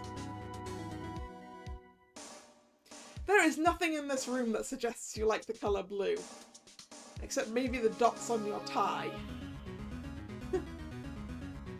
It looks a lot more like you like the colour gold.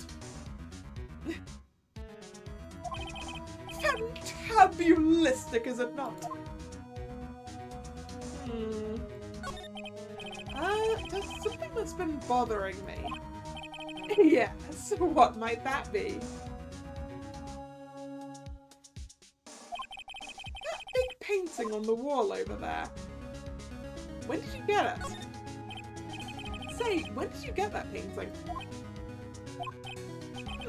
No idea. I forgot. I've seen that painting before. Yesterday, in fact. Why do I find that painting here today? Mr. Wrong, was it? No, it was Mr. Wright, actually. You think he likes blue? Yeah, it could be his eyes, couldn't it? That would make sense. We do know he's a narcissist. Right. Right. It appears you do not fully grasp your position here. I ask again, who are you? A lawyer? No, my feeble friend, a mere lawyer. Worth nothing. Zilch. Zippo. Nada. Just like that sorry excuse for an attorney, Grodyburger. What? Yeah. Oof. And, he punched me. Well, Mr. Lawyer, what will you do, eh? Charge me with assault? Yeah, that's what I should do. Charge away, I welcome it, for it is you who will be found guilty. What? Heed my exposition. The police, the courts, they all do my bidding. So you say? I wonder, is that kind of control really possible? I don't expect you to understand. It is a world beyond your comprehension. No, sorry, beyond your compensation. Which is an entirely different word. It's like you came here from Grodyburgers, I presume.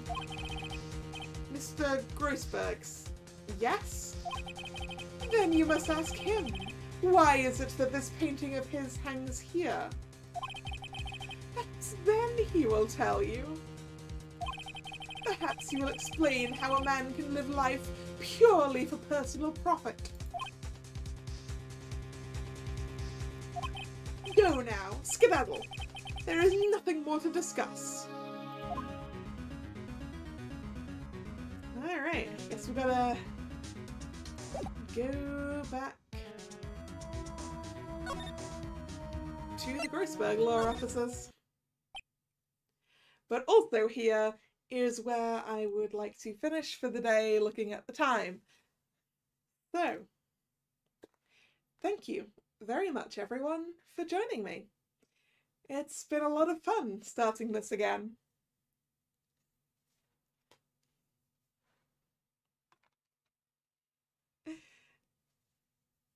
Yeah, anything that costs a fine isn't illegal if you have money, exactly.